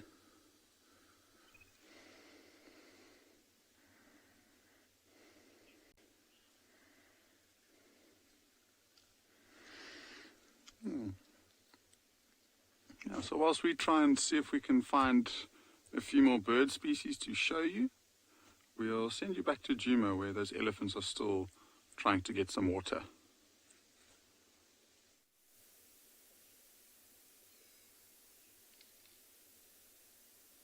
Sorry guys, you lost us briefly there, but we're still with these ellies. The same one is still having a go at the fresh water in that hole.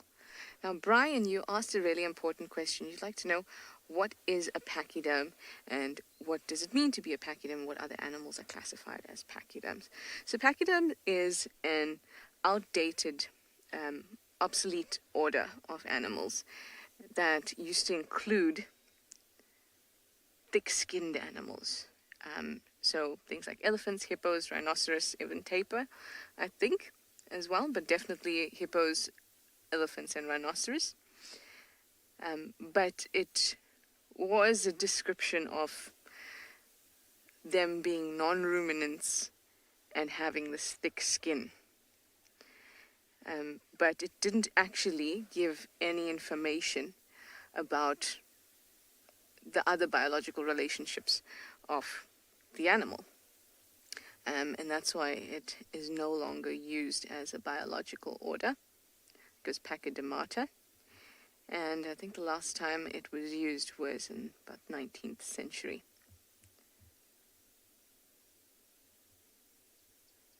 The whole point of taxonomy is for people to be able to see characteristics and relationships between animals, and unfortunately Pachydermata didn't do that. It was really just looking at the skin of an animal and that they were similar in that way. And even that being said, giraffes have really thick skin in order to maintain the blood pressure that they need, but they weren't considered pachyderms. So it was quite a bit of a useless order, but it's still important as a history of taxonomy.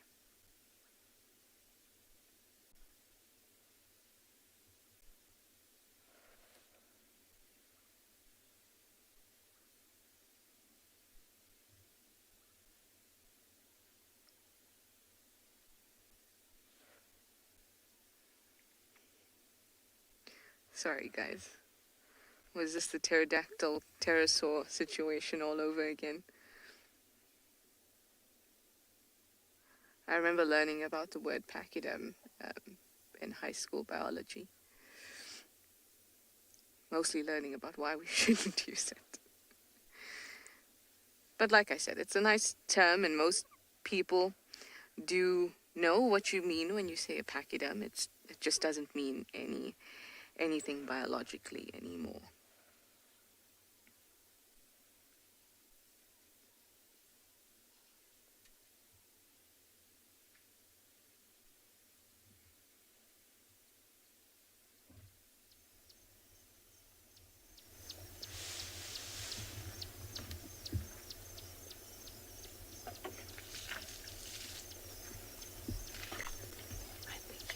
able to hear the breaking of branches close by, as well as the water.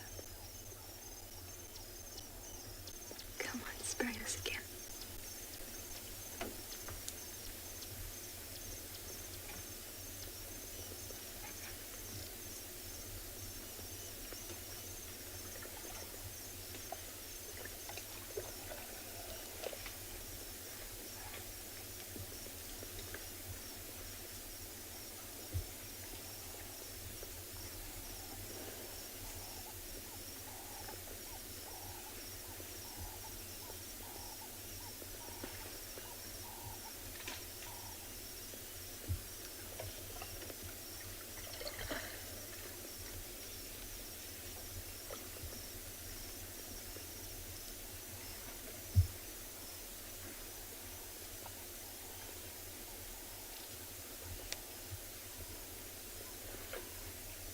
This one's getting a thorough drink.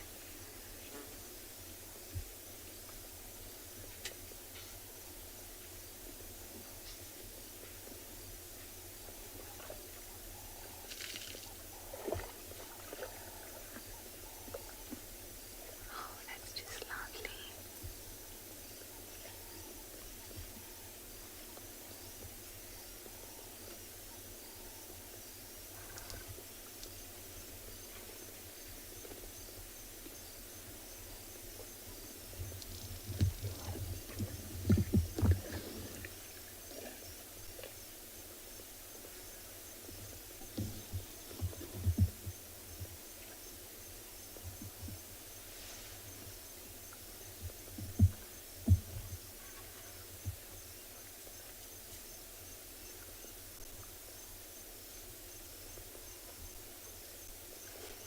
Looks like a pipe.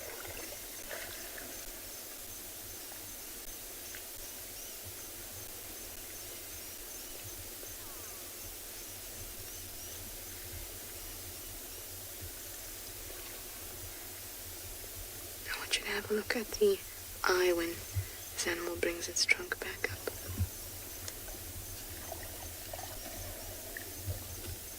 Can you see there's a collection of white gunk in the corners of the eye?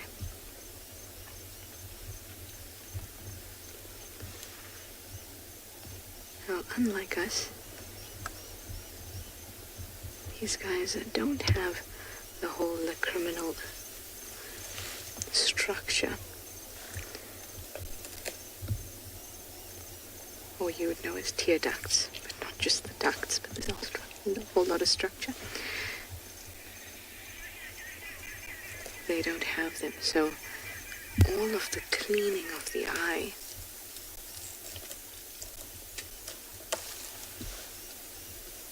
has to be done regularly. So this one's got a bit of gunk on the side, which means that it'll start to tear quite soon to try and clear it out.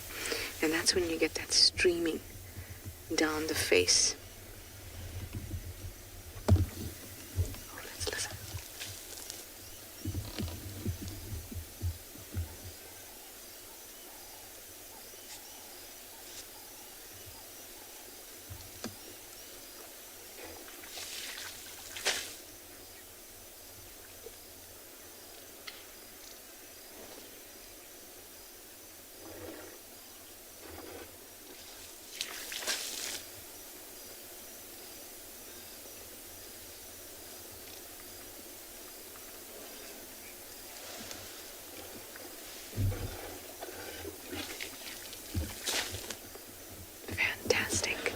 I'm going to try and stick around you and maybe catch up with the rest of the herd if this guy finishes drinking, but I'll send you over to Tswalu. They have a jackal.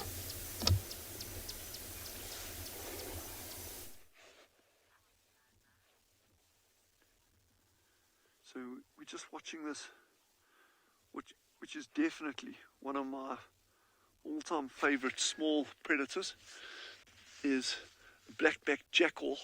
We're actually going to come back to the black-backed jackal now. He's not going anywhere. Just have a look at those ostriches running in the... Look at that light. Sorry, we'll come back to the jackals, but look how gorgeous that is. Unbelievable. Well, they one did a little like a two-step there. I'm even battling to identify males and females at this distance with that backlighting. It's so intense. The males are, I think there's 2 females there and the rest are males. Well, 1, 2, 3, I think three females and the rest are males.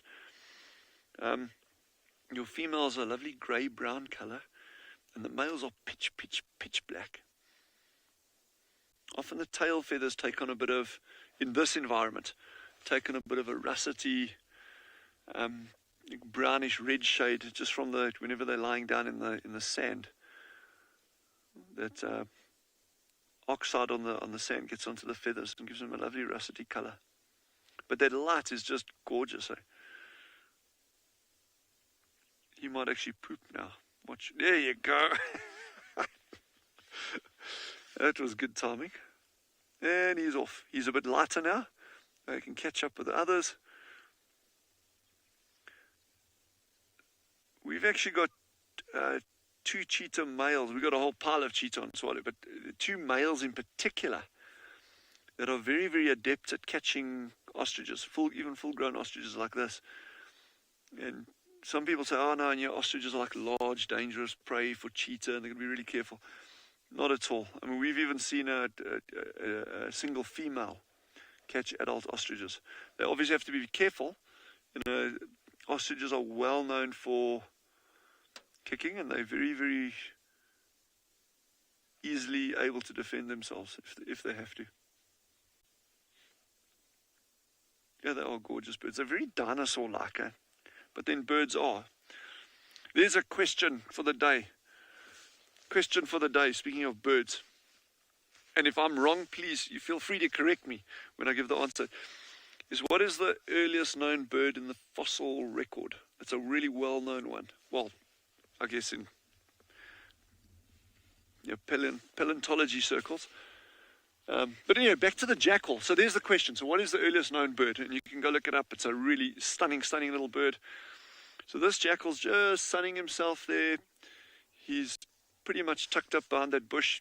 He's not getting much of a breeze on him. And I think at this time of day, with the way the temperature's been today, he really probably doesn't want to get any breeze on him. Well, that bird startled him. But look at those reactions, There was 2 doves that landed in a tree and they flapped together and went off, and he immediately picked up on that. He seems to be very focused on something across to where the ostriches were. It may just have been the fact that the ostriches were running in that direction there that sparked his interest, or there may be something else down there. But anyway, we'll amble around that side and have a look.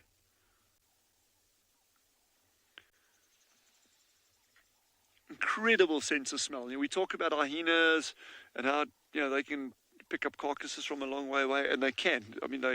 But these little guys are right up there with them. Their sense of smell is off the charts. And they're normally found in pairs, so they should be definitely not in apples, but normally in pairs.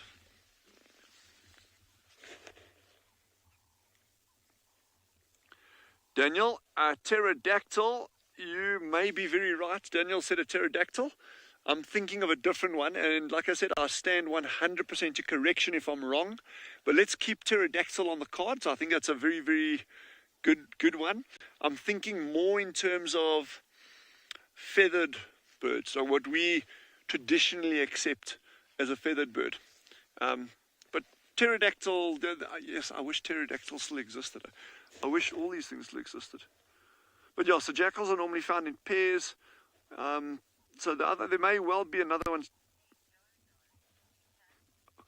Wow, Peter, there's a good one. Peter says a dodo. Okay, so a dodo,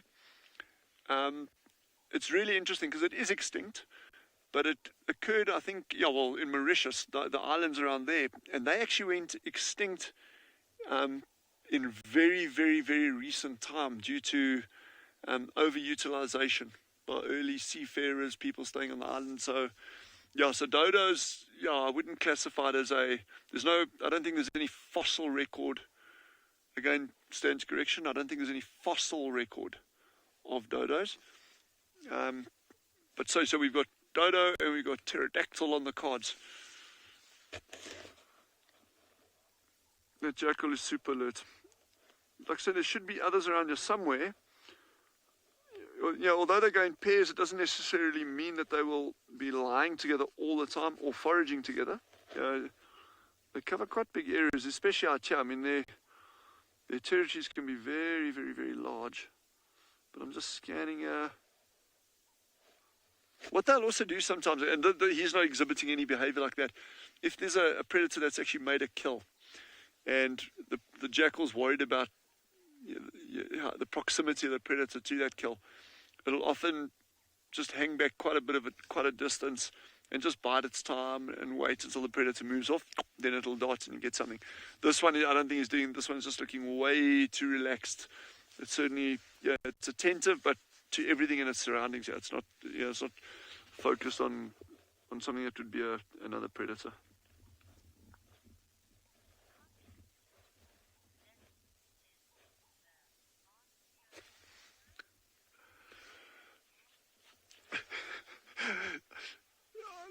Lynn, we have it. We have Lynn, well done. It's an Archaeopteryx. Very, very, very, very good. And so those, to my knowledge, and please correct me if I'm getting it wrong. Those are the earliest known fossils. I'll actually have to check like the exact time period that they first popped up on the fossil record. But yeah, those are the first known or good examples of birds with feathers, or early birds with feathers. And there's that bird, what's that in South America? Cora, what's that thing that lives along the... just my South American bird knowledge is letting me down here. There's a bird that lives like along the rivers there. Anyway, I'll come back to you tomorrow on that, unless someone else one of you guys can help me out on the name. It's a bird that... Quetzal, no, it's not that. Like a nest just above the rivers with a long tail. Looks almost like an Archaeopteryx. Anyway, I'll look it up tonight and I will come back. Stick with us tomorrow. We will be back. But what a magical afternoon, eh? Just so, so beautiful, eh? We're going to keep bumbling along this road slowly and see what else we can see. So, sorry, while we're on the jackal, just out of interest, they actually burrow underground. So this jackal, during the breeding season, and a lot of your predators can breed at any time of the year. Jackals will typically have one litter a year, and you can get big litters, 6, 7, 8 pups at a time. You must imagine how cute a jackal puppy is. I mean, they must be absolutely flippin' drop dead cute. But they will normally be underground. And so, again, that is so important for thermoregulation as well as protection from other predators. We are outside of the breeding season now, so it doesn't necessarily mean that there's a den site close by to you. It might be 200-300 meters away, or even further. There's yawning. He's going to start getting up and start moving. So while we're waiting to see what this little Jax is up to, I think head on over to Steve and some elephants.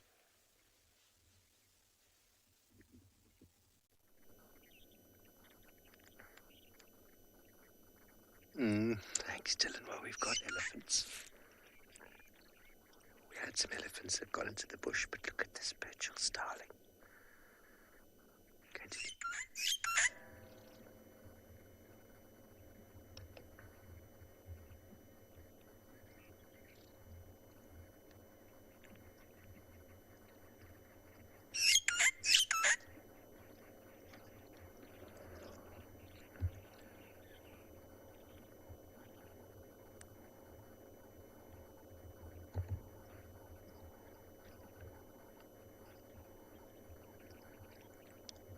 Probably the most relaxed starling.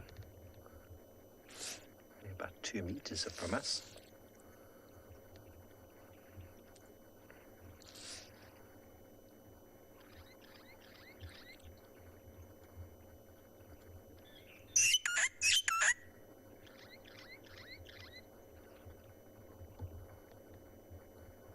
Responding to another one calling.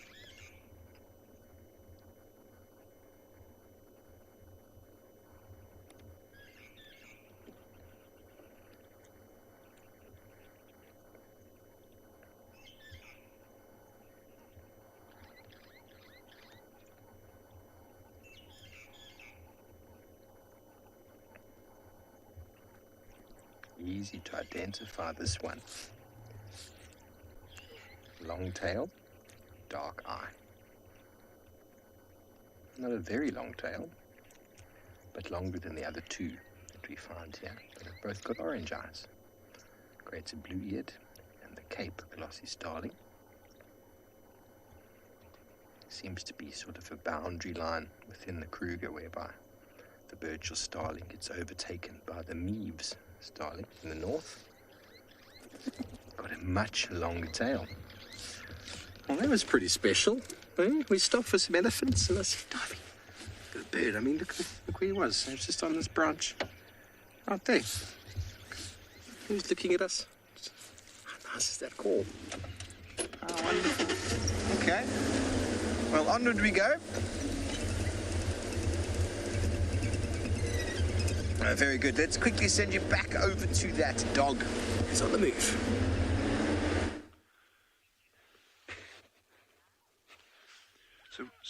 So we've just come back to this jackal that seems to be actually, that there may in fact be another predator here somewhere. We don't know what it is or where, but he's very alert, still in that same direction, and he keeps on giving this little bark. And it's not his proper territorial call. And he seems a little bit agitated, kind of in that direction that he's heading, but more to the left over here. So Genre and I are just going to sit, and we're just going to keep watching here. It could even be another jackal that he doesn't recognize that crossed his path, further down there that he was watching. Or it could be something even further away. But we're just going to stick with this little guy and just see what happens here.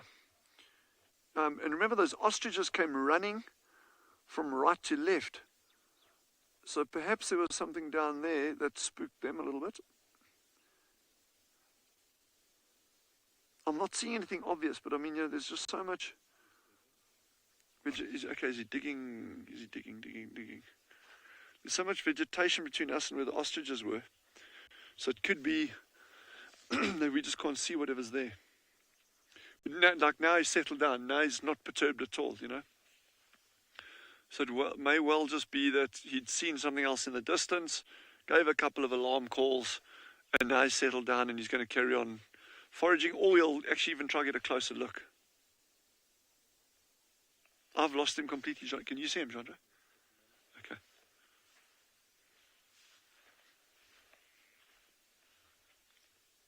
Okay, yeah, we got him there. Yeah, we got him. He's just standing watching. And he's out in the open there. Ooh! Let's see if he actually... They might... I wonder if there's not a den site there. No. See, their sense of smell is incredibly good. So there may be something there that he's trying to eat, but they don't. That's very interesting. Let's see if he pulls something out. No. I've actually watched them eating termites and fruit as well, little berries off trees, off bushes. So we typically classify they're carnivores, but they'll actually go for a very, very wide range of things as well. I guess it would be kind of the equivalent of a coyote, a little bit smaller, but the ecological equivalent of a coyote, or dholes in India.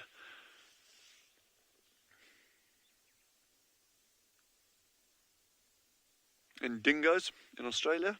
So it's that kind of ecological equivalent that we're looking at here, these black-backed jackals. And our colleagues down in Pinda, they've also got side-striped jackals, which are... You'll never see those up this... We don't have that species here.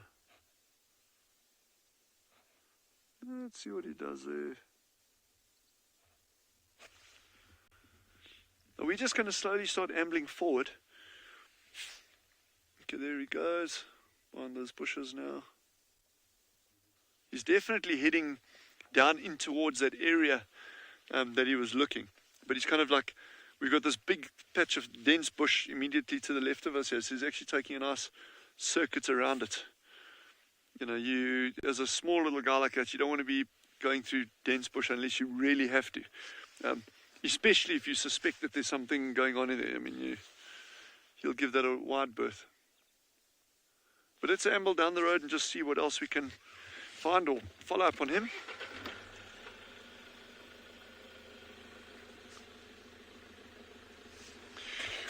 as Jean and I are driving, we'll obviously also be scanning these dune crests, because you'll get things like cheetah that love lying up on these dune crests because it gives them very, very good visibility over the landscape. And when you're on a dune crest like that, they can actually look back on either side in what we call these dune valleys or these big dune streets. So it actually just gives them a huge field of view when they're lying up there. And it may even be something like that that alerted the jackal.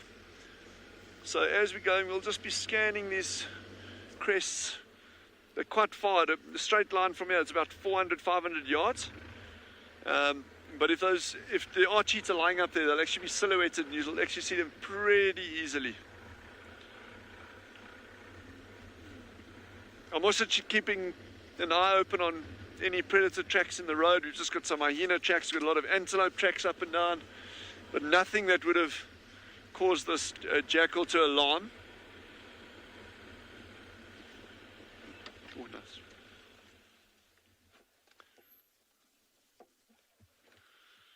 So Genre and I we're just going to stick with this little jackal a bit longer, but in the meantime, head back to Trish and the Ellies.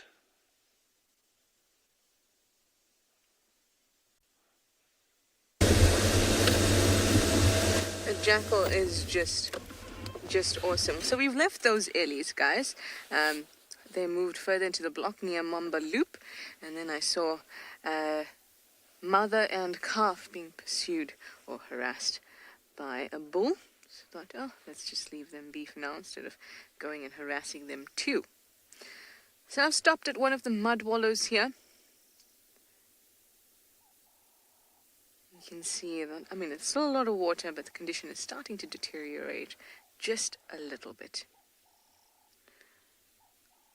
Nice reflection of the grasses, though.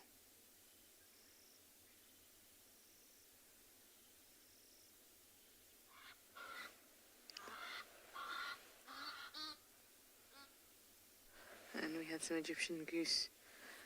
Not gooses, geese. That's correct. Egyptian geese going by us overhead. None wanting to visit our pan, though. Let's just say hello here. Afternoon. It's the station in Juma. Oops, wrong channel.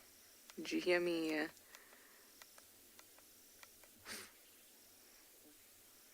Oh. I'm just getting an update about the lions. So the lions had tracks going all the way from the western boundary through down all the way south and then exited at Weaver's Nest into Little Gowrie. So I'm just getting an update on whether those lions are still there, whether they've moved. No movement. No movement yet, but I think it would be a good idea to just stand by in the southish area. So I might head in that direction. I'm going to go west and south. Just keep an eye out there. I can show you exactly where the tracks go out as well.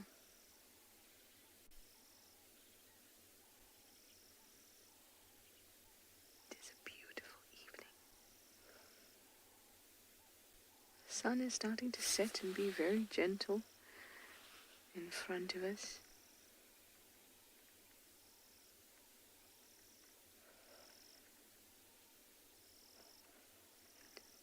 The woodpeckers have been getting me these last few days. There was an elephant shouting. The woodpeckers, I can hear them all over the place. Can't see them. It frustrates me. I just heard an elephant screaming behind me. It's probably that same pair that I pursued by that big male. Oh, lots of interesting sounds. If you enjoy listening to these sounds with us, watching the African sunset and sunrise with us, and meeting all our wonderful animals, please go over to our support page and see what you can do to help us. There should be some details coming up below on your screen.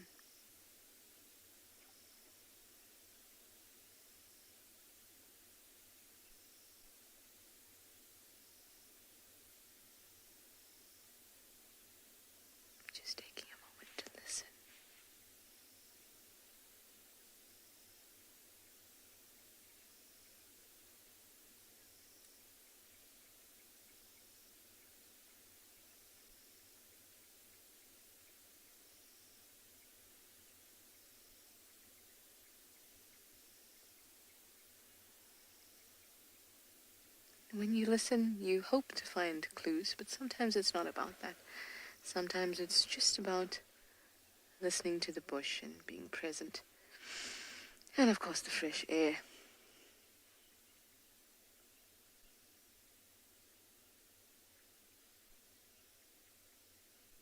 You can feel very, very at peace if you just take some time to listen, take a few breaths, and just appreciate being out here.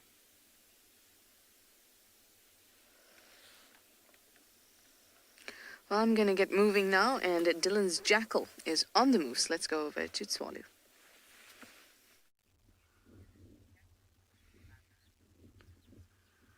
So I cannot but agree with Tswalu. She just commented how she just enjoys being out in the wilderness. No, that's exactly the same as me. I can't think of anything better. Anyway, so we've just been tagging along with this little jackal now, black-backed jackal. He settled down very, very quickly, gave 1 or 2 alarms, settled down very quickly, and then he's just been marking his territory all along as he's moving now. So, yeah, I don't think there's going to be a huge amount of action there, but we're just appreciating that magnificent light with this grass. He's got something there, I don't know what it is. That could be an armored ground cricket that he's gobbled up. You can see he's actually, the way his head's moving, he bit something there. Or, I can try and move forward. Yeah, you got his lock, eh? It's going to be very difficult. It's probably something very small, but let's have a look. So when you got him, okay, good there. So our range is quite far here. It's about 200 yards, and it is completely backlit. So a beautiful image. I just can't see what he's up to, and he's like now watching us. Like, do you guys really have to watch me while I'm eating?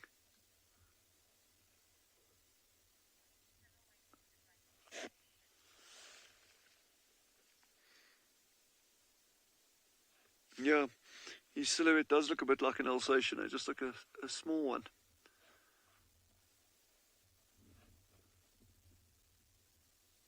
Our dog at home looks like it. Now I know where it comes from. Wow, that light is glorious. Oh, GCM. That grass is absolutely glowing. It's interesting. Yeah, I wonder if they'll dig up mice as well, eh? So I wonder if he's got a mouse nest there.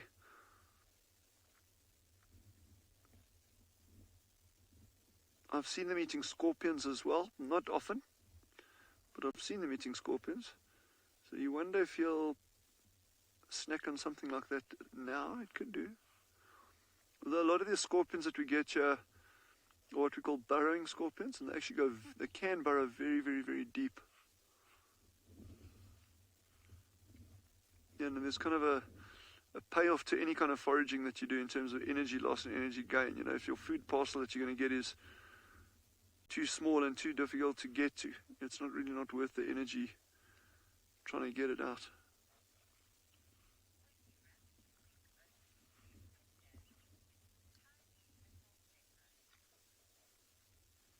Wow, sounds like Pinda has a very, very small, young zebra that they got there. So head over there and we'll stick with this jackal for now.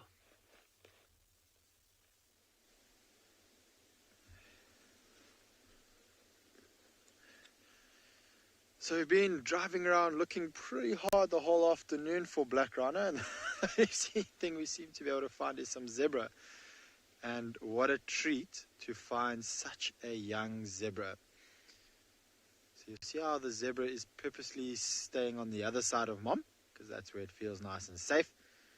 This is potentially a very newborn zebra. I'm just going to ask Marcel to zoom in as much as he can on this little foal and have a look how furry it is. It's kind of like baby fur. We talk about human babies having baby fat. The zebra babies have baby fur. And that is extremely fluffy. It looks like it's almost like a teddy bear. But you will see that it is starting to eat grass already. So it's probably closer to a month old. I don't think it was born in the last week or so, but still very, very cute. And I can just imagine all of you back home going, "Oh, so cute." It's generally the sound effects that happen on the back of my vehicle when I've got guests with me. Lots of But we've come to a very beautiful area of the reserve here where it's a little bit of a hill. And I just want Marcel to quickly just look the total opposite direction. If you were following me earlier, I would have spoken about the ocean and how the water came and went. And you might be able to see far off in that direction is the Isimangaliso Nature Reserve. And those are the sand dunes. Marcel, you need to go a little bit more left. So in that direction there, we'll be able to see the sand dunes. So Marcel was sort of pointing in the direction of the Isimangaliso, but there we go. Now you can see the Isimangaliso there. And you can see far off in the distance, you can see some hills. And those are actually the second tallest vegetated sand dunes in the world. The tallest is in Australia, and we've got the second tallest vegetated sand dunes just off in the distance from us. All right, back to the zebra to see what they're doing. I'm hoping we're going to see this foal come and suckle. They do suckle for quite a long time, for about 6 months or so.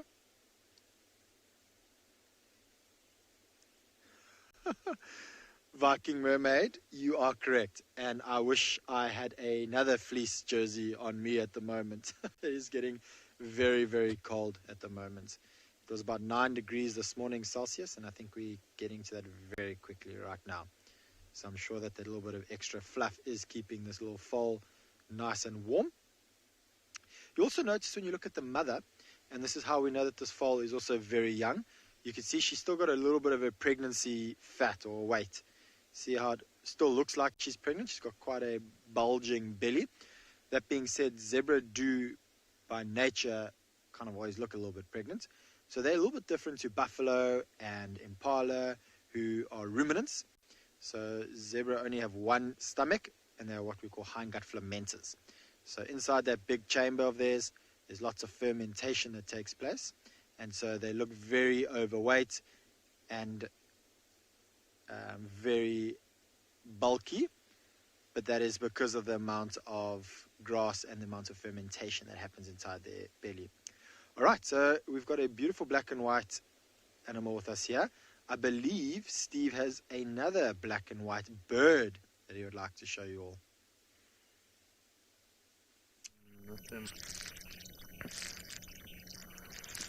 We do indeed. Isn't it wonderful to see baby zebras? They're just the cutest little things. Well, everyone, we have found a juvenile fish eagle. It's nice to see.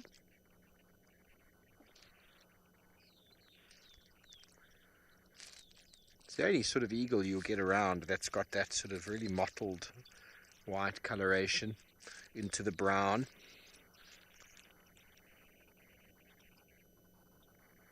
That can be confused with an osprey. I've never seen an osprey here though. Osprey's got a broad white eye stripe. Oof, actually looks very much like an osprey now that I'm looking at it again. If we had an osprey here, I would be blown over the moon. It looks too much like a fish eagle. The osprey's got a yellow eye and the fish eagle's got a dark eye at this age. They are highly competitive of each other. The fish eagle's very aggressive towards ospreys, but both feed in very similar manner. Ability to catch fish out of the water.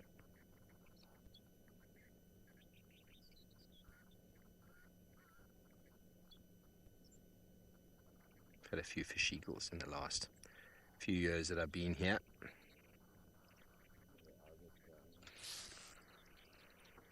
Oh, here comes that stork down to fly, huh? That's a stork. Or is it a heron? I've got some really nice tracks next to us here of a, it looks like a heron. Some really nice tracks of a very large bird next to the car that also stopped to have a bit of a poo. Very likely the heron. I thought it might have been a stork, but now that we see this guy coming in. We're at Vuatela watering hole. There we go, grey-headed heron. And that was Vuatela Lodge that you might have seen in the background. Wonderful place to hang out. Water always provides lots of activity, although apart from a couple birds, it's relatively quiet this afternoon.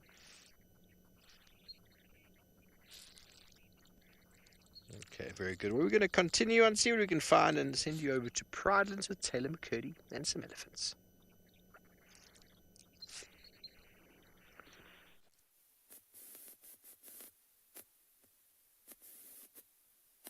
We are feed watching. A bachelor herd of elephants feeding on a marula tree they'd pushed over. It's quite funny. How many bulls are here? 1, 2, 3, 4, 5, 6, 7, 8. 8 elephant bulls, and there are actually a couple more that were just a little bit further away. And I'm sure once they hear the crunching sounds of this delicious marula tree, they'll come racing on in.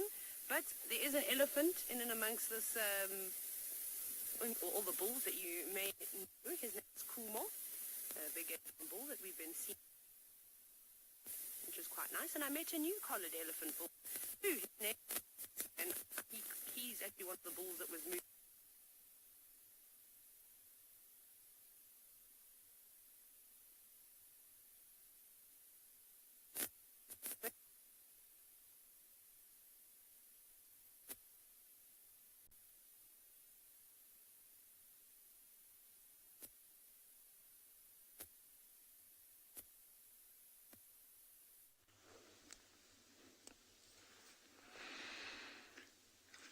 Another beautiful giraffe we've just seen. There's actually a couple of them, and they're also all just completely dark. So I wonder if it's not that dark male we saw being able to spread his genes in the last couple of days. There's actually, I mean, I can count 1, 2, 3, 4. If we pan more to the right, you might just have to avoid the aerial. But it just seems like there's more and more giraffe coming out of the bushes, which is really cool. It seems like they're all following one another. Here they come.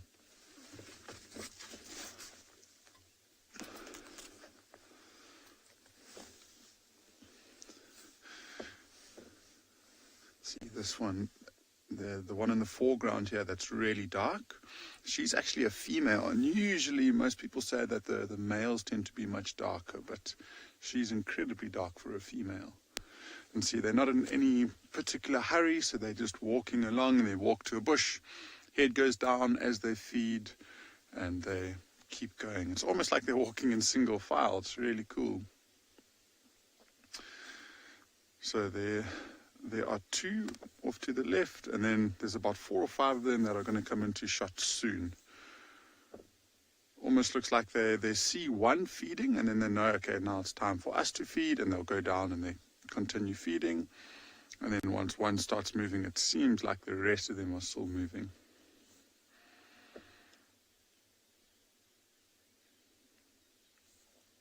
Just look at the colors that we're experiencing this evening. And it seems to happen in the wintertime more, where it's almost more picturesque looking in the opposite direction of the sunset, because you just get all of these lighter blue colors that you don't really get in the summertime. It's just absolutely stunning, especially with the dead tree. It just gives it so much character.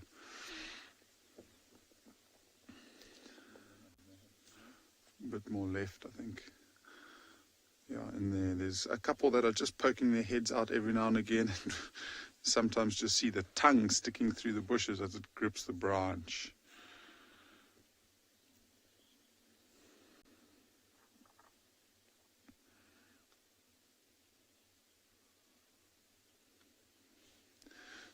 Onyx Fire, you asking how long it takes for a giraffe to reach maturity. And for a female, I think it's around maybe about 4 or 5 years old or so. A male will probably reach maturity in around about that same time. But because they have to compete with much bigger males, they tend not to be able to compete for mating rights. So it might happen at maybe about 7, 8, 9, 10 years old for males.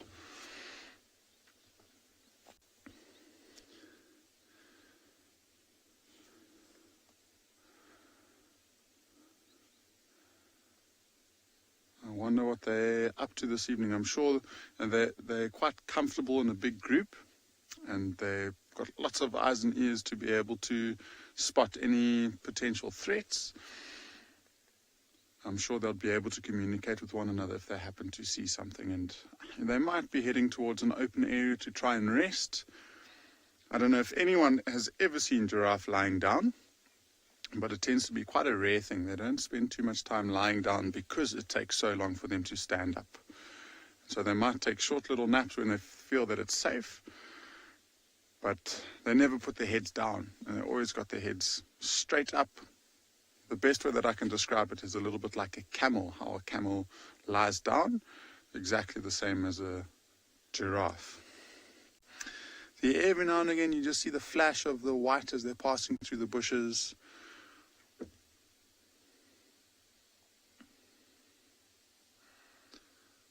There's 3 in one shot, and I was talking about how dark one of the females is.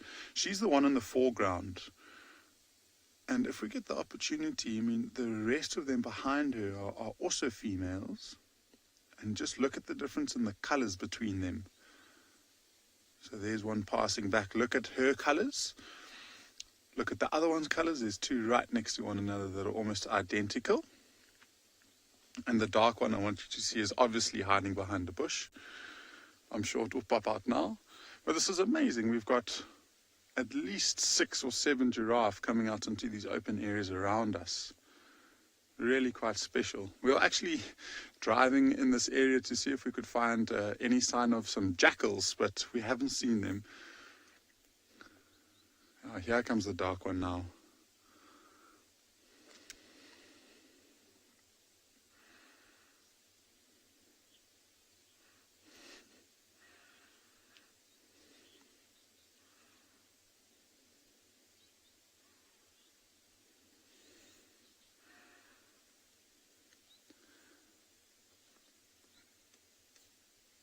It seems like this one's just covering this nice big gap to catch up to the rest of them.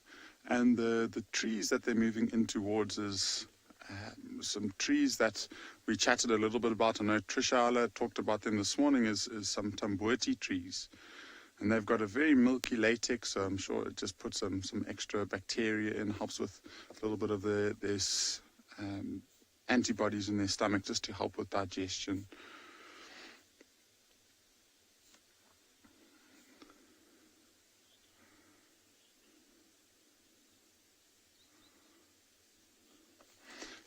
Anushka's asking a question about giraffe and why they're in the vulnerable status. And Anushka, I think it's largely got to do with them losing their habitats. You know, for a very, very long time they were classified as one species and they weren't really considered too much of a threat. But now more and more research has been done, and I mentioned a little bit earlier that they've split off into different species. And within those species, because they're losing more and more space and more natural land to move around in, a few of those species have moved into the vulnerable and even the endangered list. I don't know about southern giraffe, though. I think they're not too vulnerable. There seems to be a lot of giraffe within South Africa. If you start moving up into East Africa, where you get the split off of the species of the Rothschild, of the reticulated, of the Maasai giraffe, and that's when I think you might see that they are slightly more vulnerable.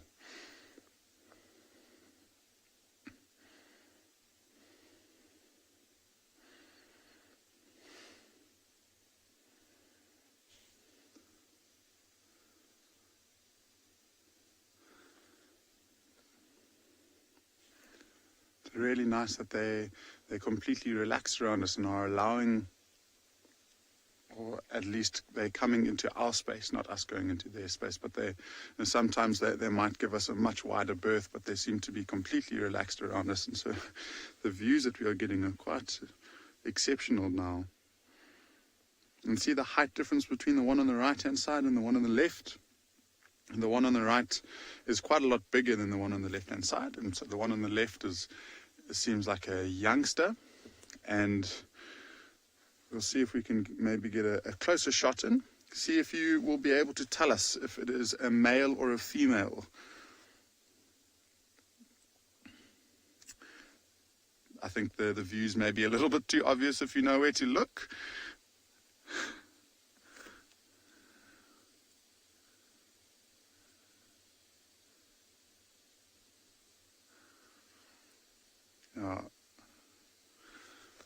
Onyx, you've asked how much food a giraffe needs to eat, and I don't have an exact amount for you. Maybe see if I can find out. But they seem to be, especially in the cooler parts of the day, they seem to be feeding quite a lot. And I mean, it's a very, very large body. These giraffe probably weigh about 700-800 and maybe up to about 900 kilograms for these females. Males all the way up to 1,000, 200, 1,300 kilograms. And so they need to feed on a lot of vegetation. And so I'm sure it's up in the 20 or 30 kilogram range. So final or FC final controls helped us out a little bit, and as they say, it's probably in the region of about 34 kilograms, somewhere around there. But it seems like quite an exact number. I'm sure it changes with the different vegetation that they eat, and also with the different individuals. Obviously, a smaller giraffe will eat much. Some elephants calling in the background.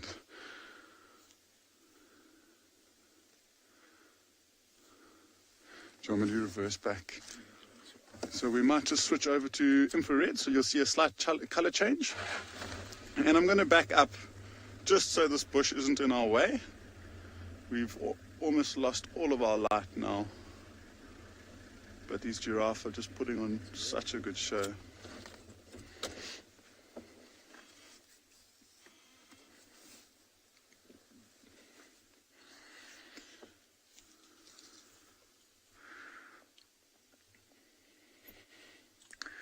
We're not too far away from the Timbavati River where we started our drive with the elephants. We're just quite a lot further west. And so I'd imagine that these giraffe would have spent the majority of the day there. If you were watching us in the morning, I was talking about how much greener the leaves are in the riverbed because they're much closer to the underlying water. And so they're probably holding a lot more nutrients than some of these trees in the higher ground. Now, they seem to be moving away from the dense vegetation of the riverbed, maybe more into some open clearings where they feel safer at night time.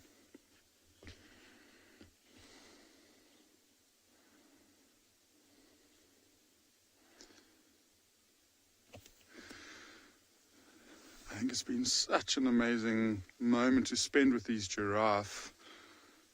And it's getting to that time of night where they're probably going to go and settle down, and we might continue on with our drive to try and look for some nocturnal animals and see if we can get something special there. So whilst I get my spotlight out and about, apparently Trishala's already got hers, so let's go and see what she's looking for.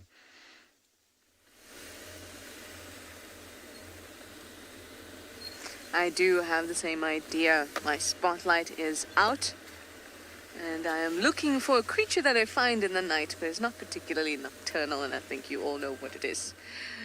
But also I'm looking for any eyes low to the ground, slinking along, that could resemble a leopard. Now, if you're wondering about the lions, I haven't had any update about the lions. And we were told... Oh, listen.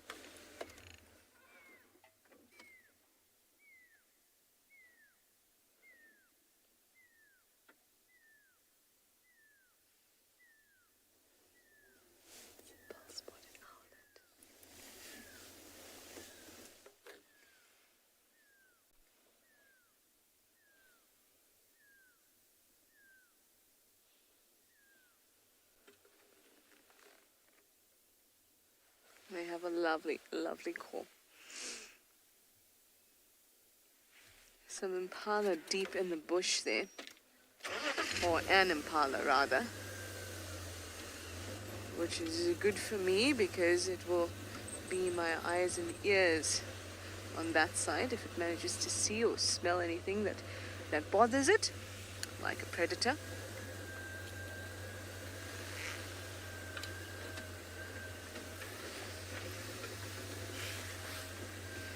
I must admit I've seen only female leopard tracks heading east on Wahlberg's Eagle's Nest Road. And they didn't seem particularly fresh because they weren't on top of vehicle tracks. So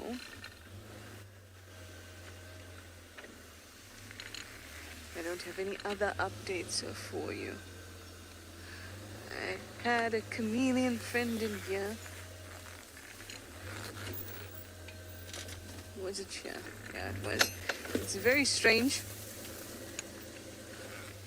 how you learn the look of a bush. Oh, it's near this bush, it's near that bush. I know this bush. You get to know it quite well. Okay, let's just put this off for a second so I can actually maneuver. So the last night when I saw it here, the chameleon, it was tucked away really close to the branches.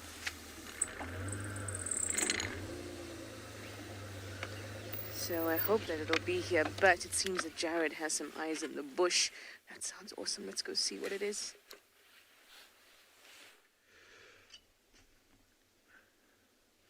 So Tswalu is correct. We have most certainly found some eyes in the bush. So you might just be able to see in the camera right smack bang in the middle, two little shining eyes. And so at the moment we've got the red filter on the front of my spotlight, which is the least harmful color to the eyes of the animal, and that light is not harming the genet, which we have been able to find in the tree over there. Or at least I think it's a genet. It is very far away, but just judging by the color of the eyes, how close the eyes are together, and the position in the tree, it could be only one of two things, a genet and a bush baby. And the fact that it's quite low down in the tree, I'm guessing that it is a large spotted genet. Marcel, who's got slightly better zoom than I do, would be able to zoom in. But look how close together those eyes are. Not terribly big eyes, which the greater galligo, which is the bush baby that we get in this area, or known as a thick-tailed bush baby, the eyes do tend to shine a little bit higher. And if I squint my eyes and look really hard, I think I can see two little ears just above those eyes, which is very typical of the large spotted genet. And the large spotted genet is the only type of genet we get here. In South Africa we have two types, large spotted and lesser, small spotted genet. And it is a nocturnal animal. Although people think it is a cat, it is not a cat. And what it is doing at the moment, it's probably been sleeping in that tree the entire day. And with it being nocturnal, meaning night active, it is slowly coming down and looking for insects. So it'll be catching any sort of insect that might be in this area. And probably at the moment is just glancing off in the distance, looking over the grass to see if it can find any flying insects around.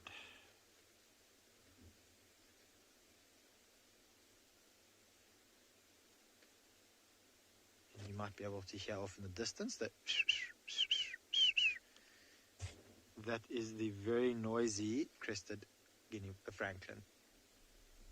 Almost said crested guinea fowl. That was very wrong. Crested franklins. Right, so it seems like we've been able to find some nocturnal animals. So we've got this large spotted genet here, and I believe Steve has a very big owl.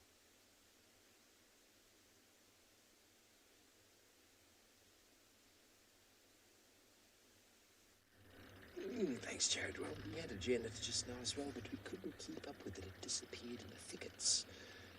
But now, everybody, we found a spotted eagle owl in the tree.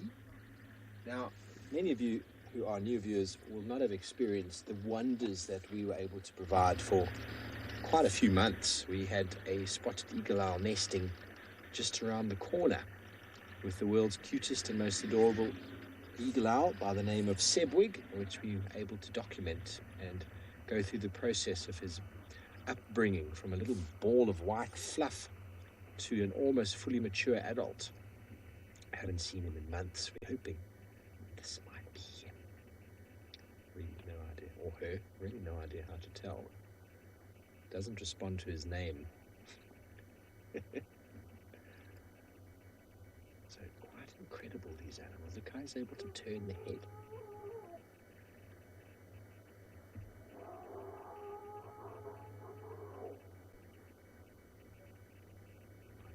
those elephants screaming in the distance.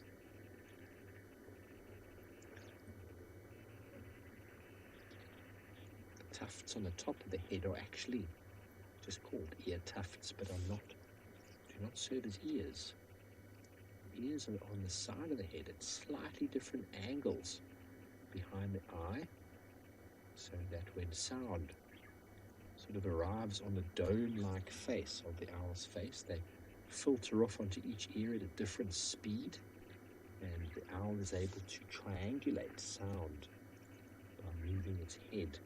Different speed of the sound coming to the left and right ear enables it to gauge and move in accordance to the movement of whatever animal it's about to hunt.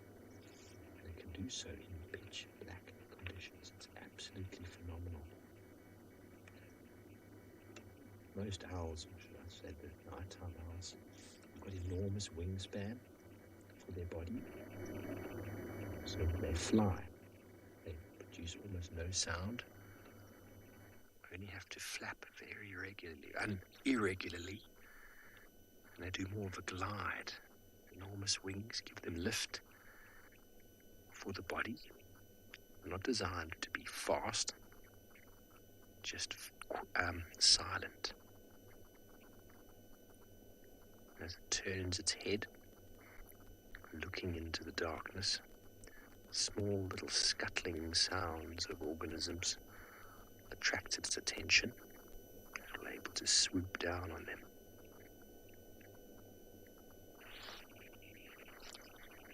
Just going to move up slightly, maybe get you a better angle, as we are quite far off. If it's Sebwig, maybe he's going to come down and say hello to us.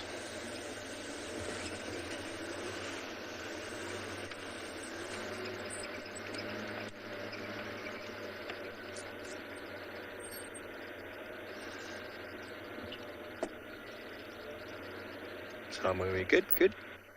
There we go. Typical owl-like sound, a little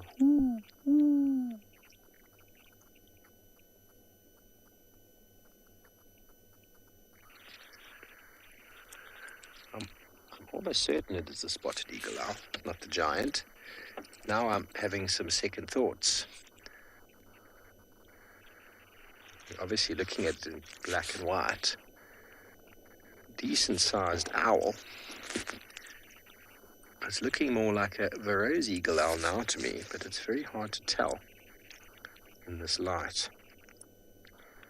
Oh, that's definitely a spotted. It's not big enough for the giant. Did you hear it fly past? No, you couldn't. So a very interesting study where these guys took pigeons and a peregrine falcon and a barn owl, and they had this sort of course that the birds fly across, and had some feathers as well to show how when the birds flap they move the currents, and all of the along the way were sound recorders, and they showed the difference between the pigeon, the peregrine and the owl, and it is incredible the difference between their flight. But anyway, let's quickly send you over to Tswalu Kalahari to say goodnight to the sun.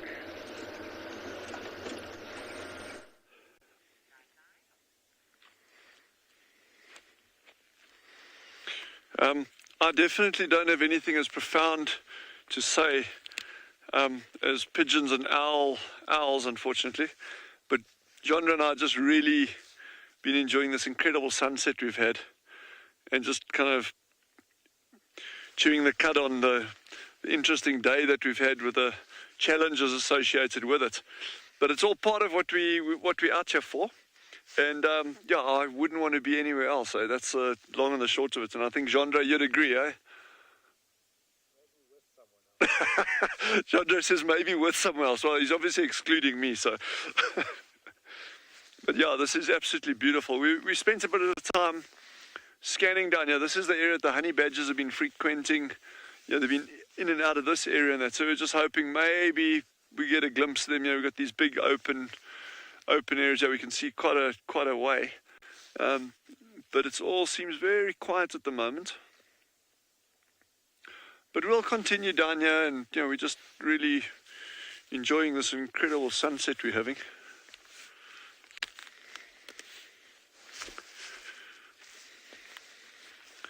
Yeah, I know it's pretty out here. Yo.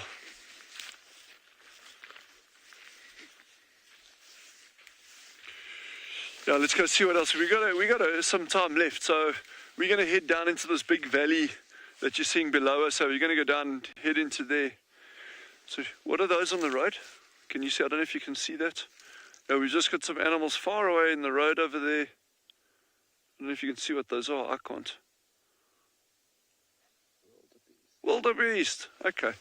All right, well, we're going to continue down there, and I think in the meantime, head over to Trish and see what she's got. Leopard. We've got a leopard, guys.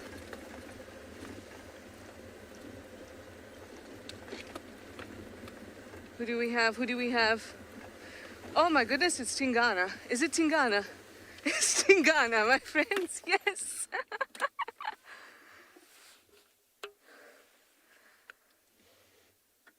Oh. Woohoo! That's just... And we have one of the hyenas following him. Now he's going to tuck into that drainage, and it's going to be very difficult for us.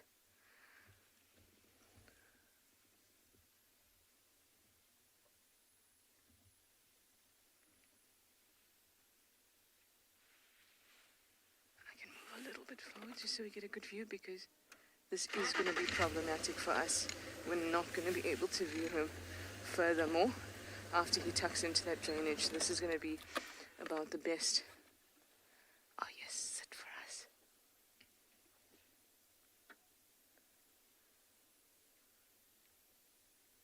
Oh my goodness, guys, are you as happy as I am to see him?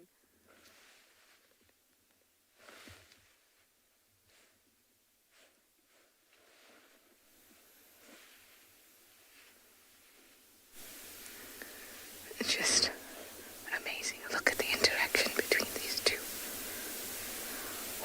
Let's just sit and take in the fact that we have Tingana.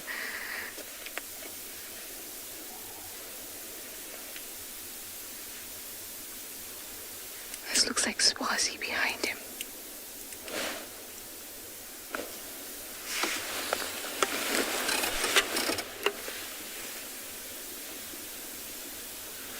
I can hear something behind us.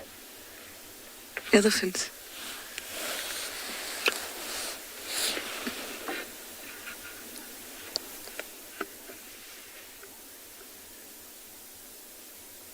So this is the cub Swazi. I mean, oh my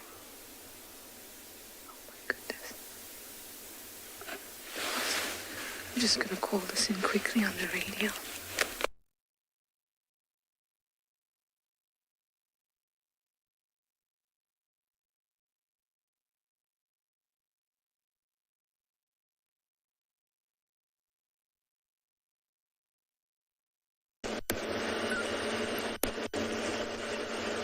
Welcome back, everyone. Sorry about whatever technical issue has overwhelmed you there. Did I hear that Tswalu has found Tingana? Was that the words I heard through the radio, Rebecca?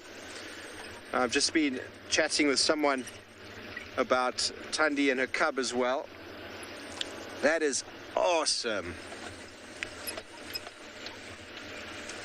That's awesome. Tingana is there. I wonder where he's been. Now, we had tracks of a male going right into camp, right where we've been. And I had a hyena in camp as we came out this afternoon, right there next to our camp.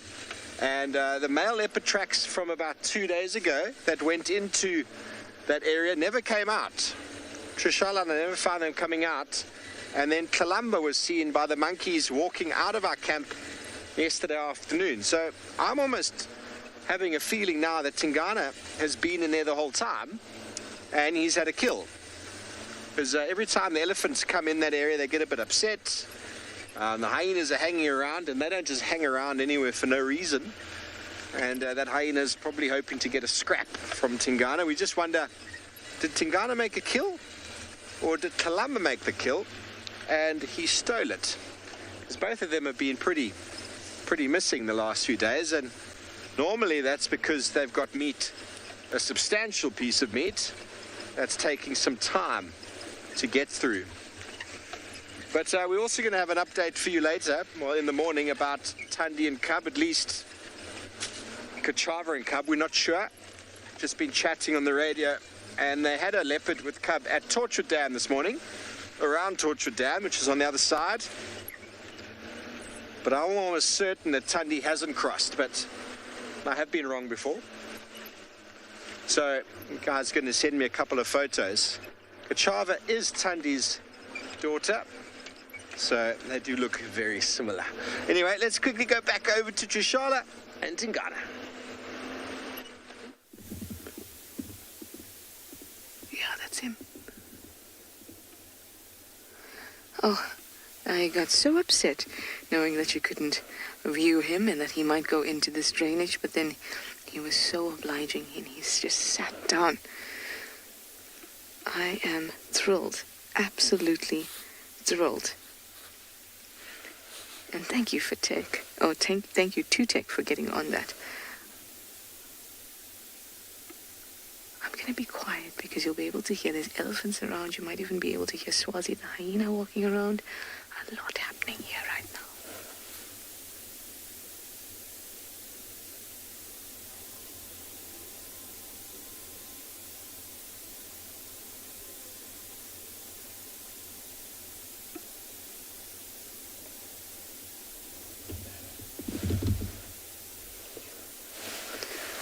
Something is feeding there. Something is feeding there. I'm going to reverse a little bit because something else is at the pan. I just want to have a look and make sure we're not missing out. No. Something sounded very close. Just up there. Okay. Let's just put ourselves in a position where we can see both the pan and Tingana.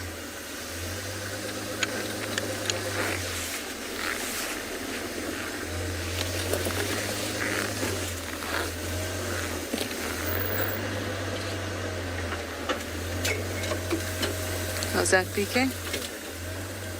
Good. I will keep an eye on the pan here.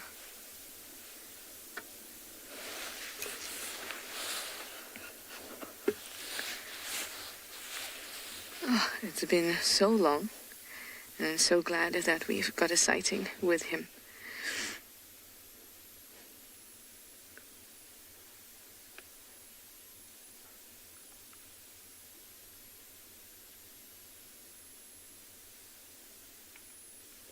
Sitting here as if to say, this is Juma, this is my space. Just awesome that we have a leopard. And he's such a large, healthy male as well, even though he's getting older. He's just stunning. His condition is great. This was so exciting, and I'm so glad that we managed to find him just as you guys came to us. That is one of the most amazing things about my job, finding things with you guys. And if you love it as much as we do love it, having you on board to find these incredible creatures, please do go to our support page and do what you can to help us out.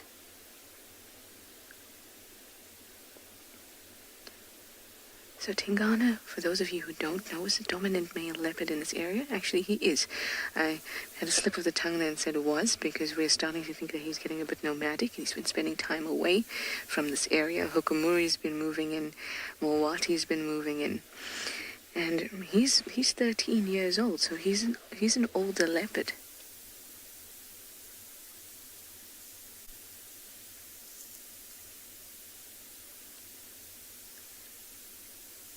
But he is our dominant male.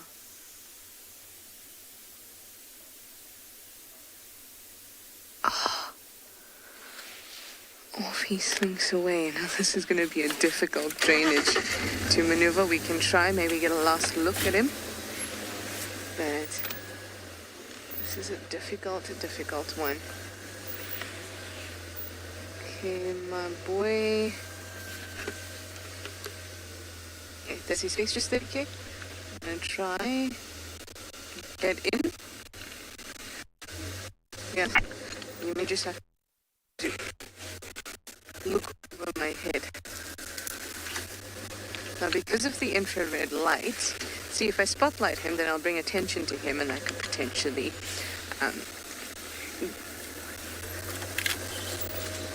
damage his hunt. So we want to use the IR light. If we're going to use the IR light, nothing else can be in front of us.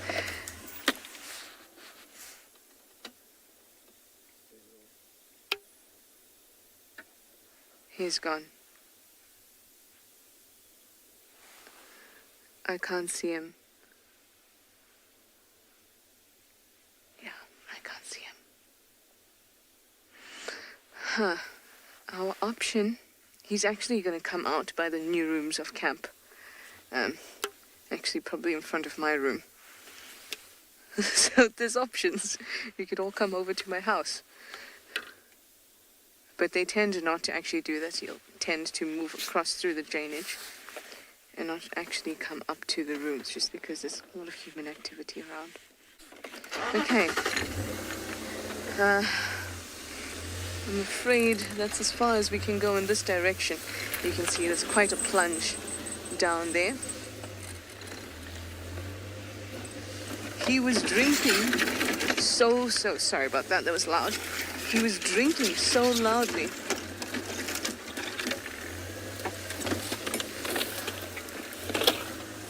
Well, we have Swazi here, just sitting quietly, waiting for Tingana to do something. All right, well, guys, I'm so glad that we were able to show him to you. Oh, yay, Swazi, we're going to stick with you. Waiting patiently.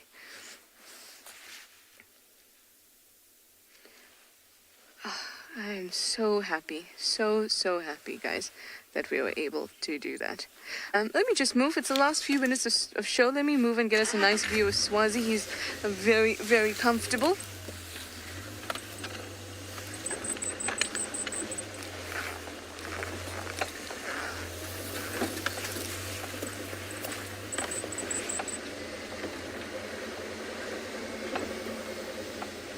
Hey, gorgeous.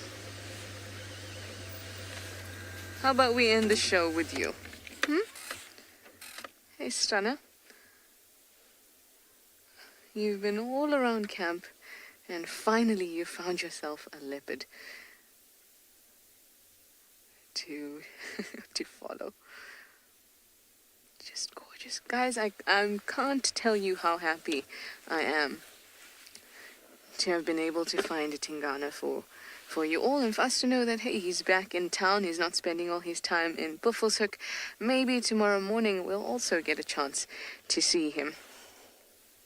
As for Swazi, maybe you will show us the hyena den. That would be very helpful. Very helpful indeed.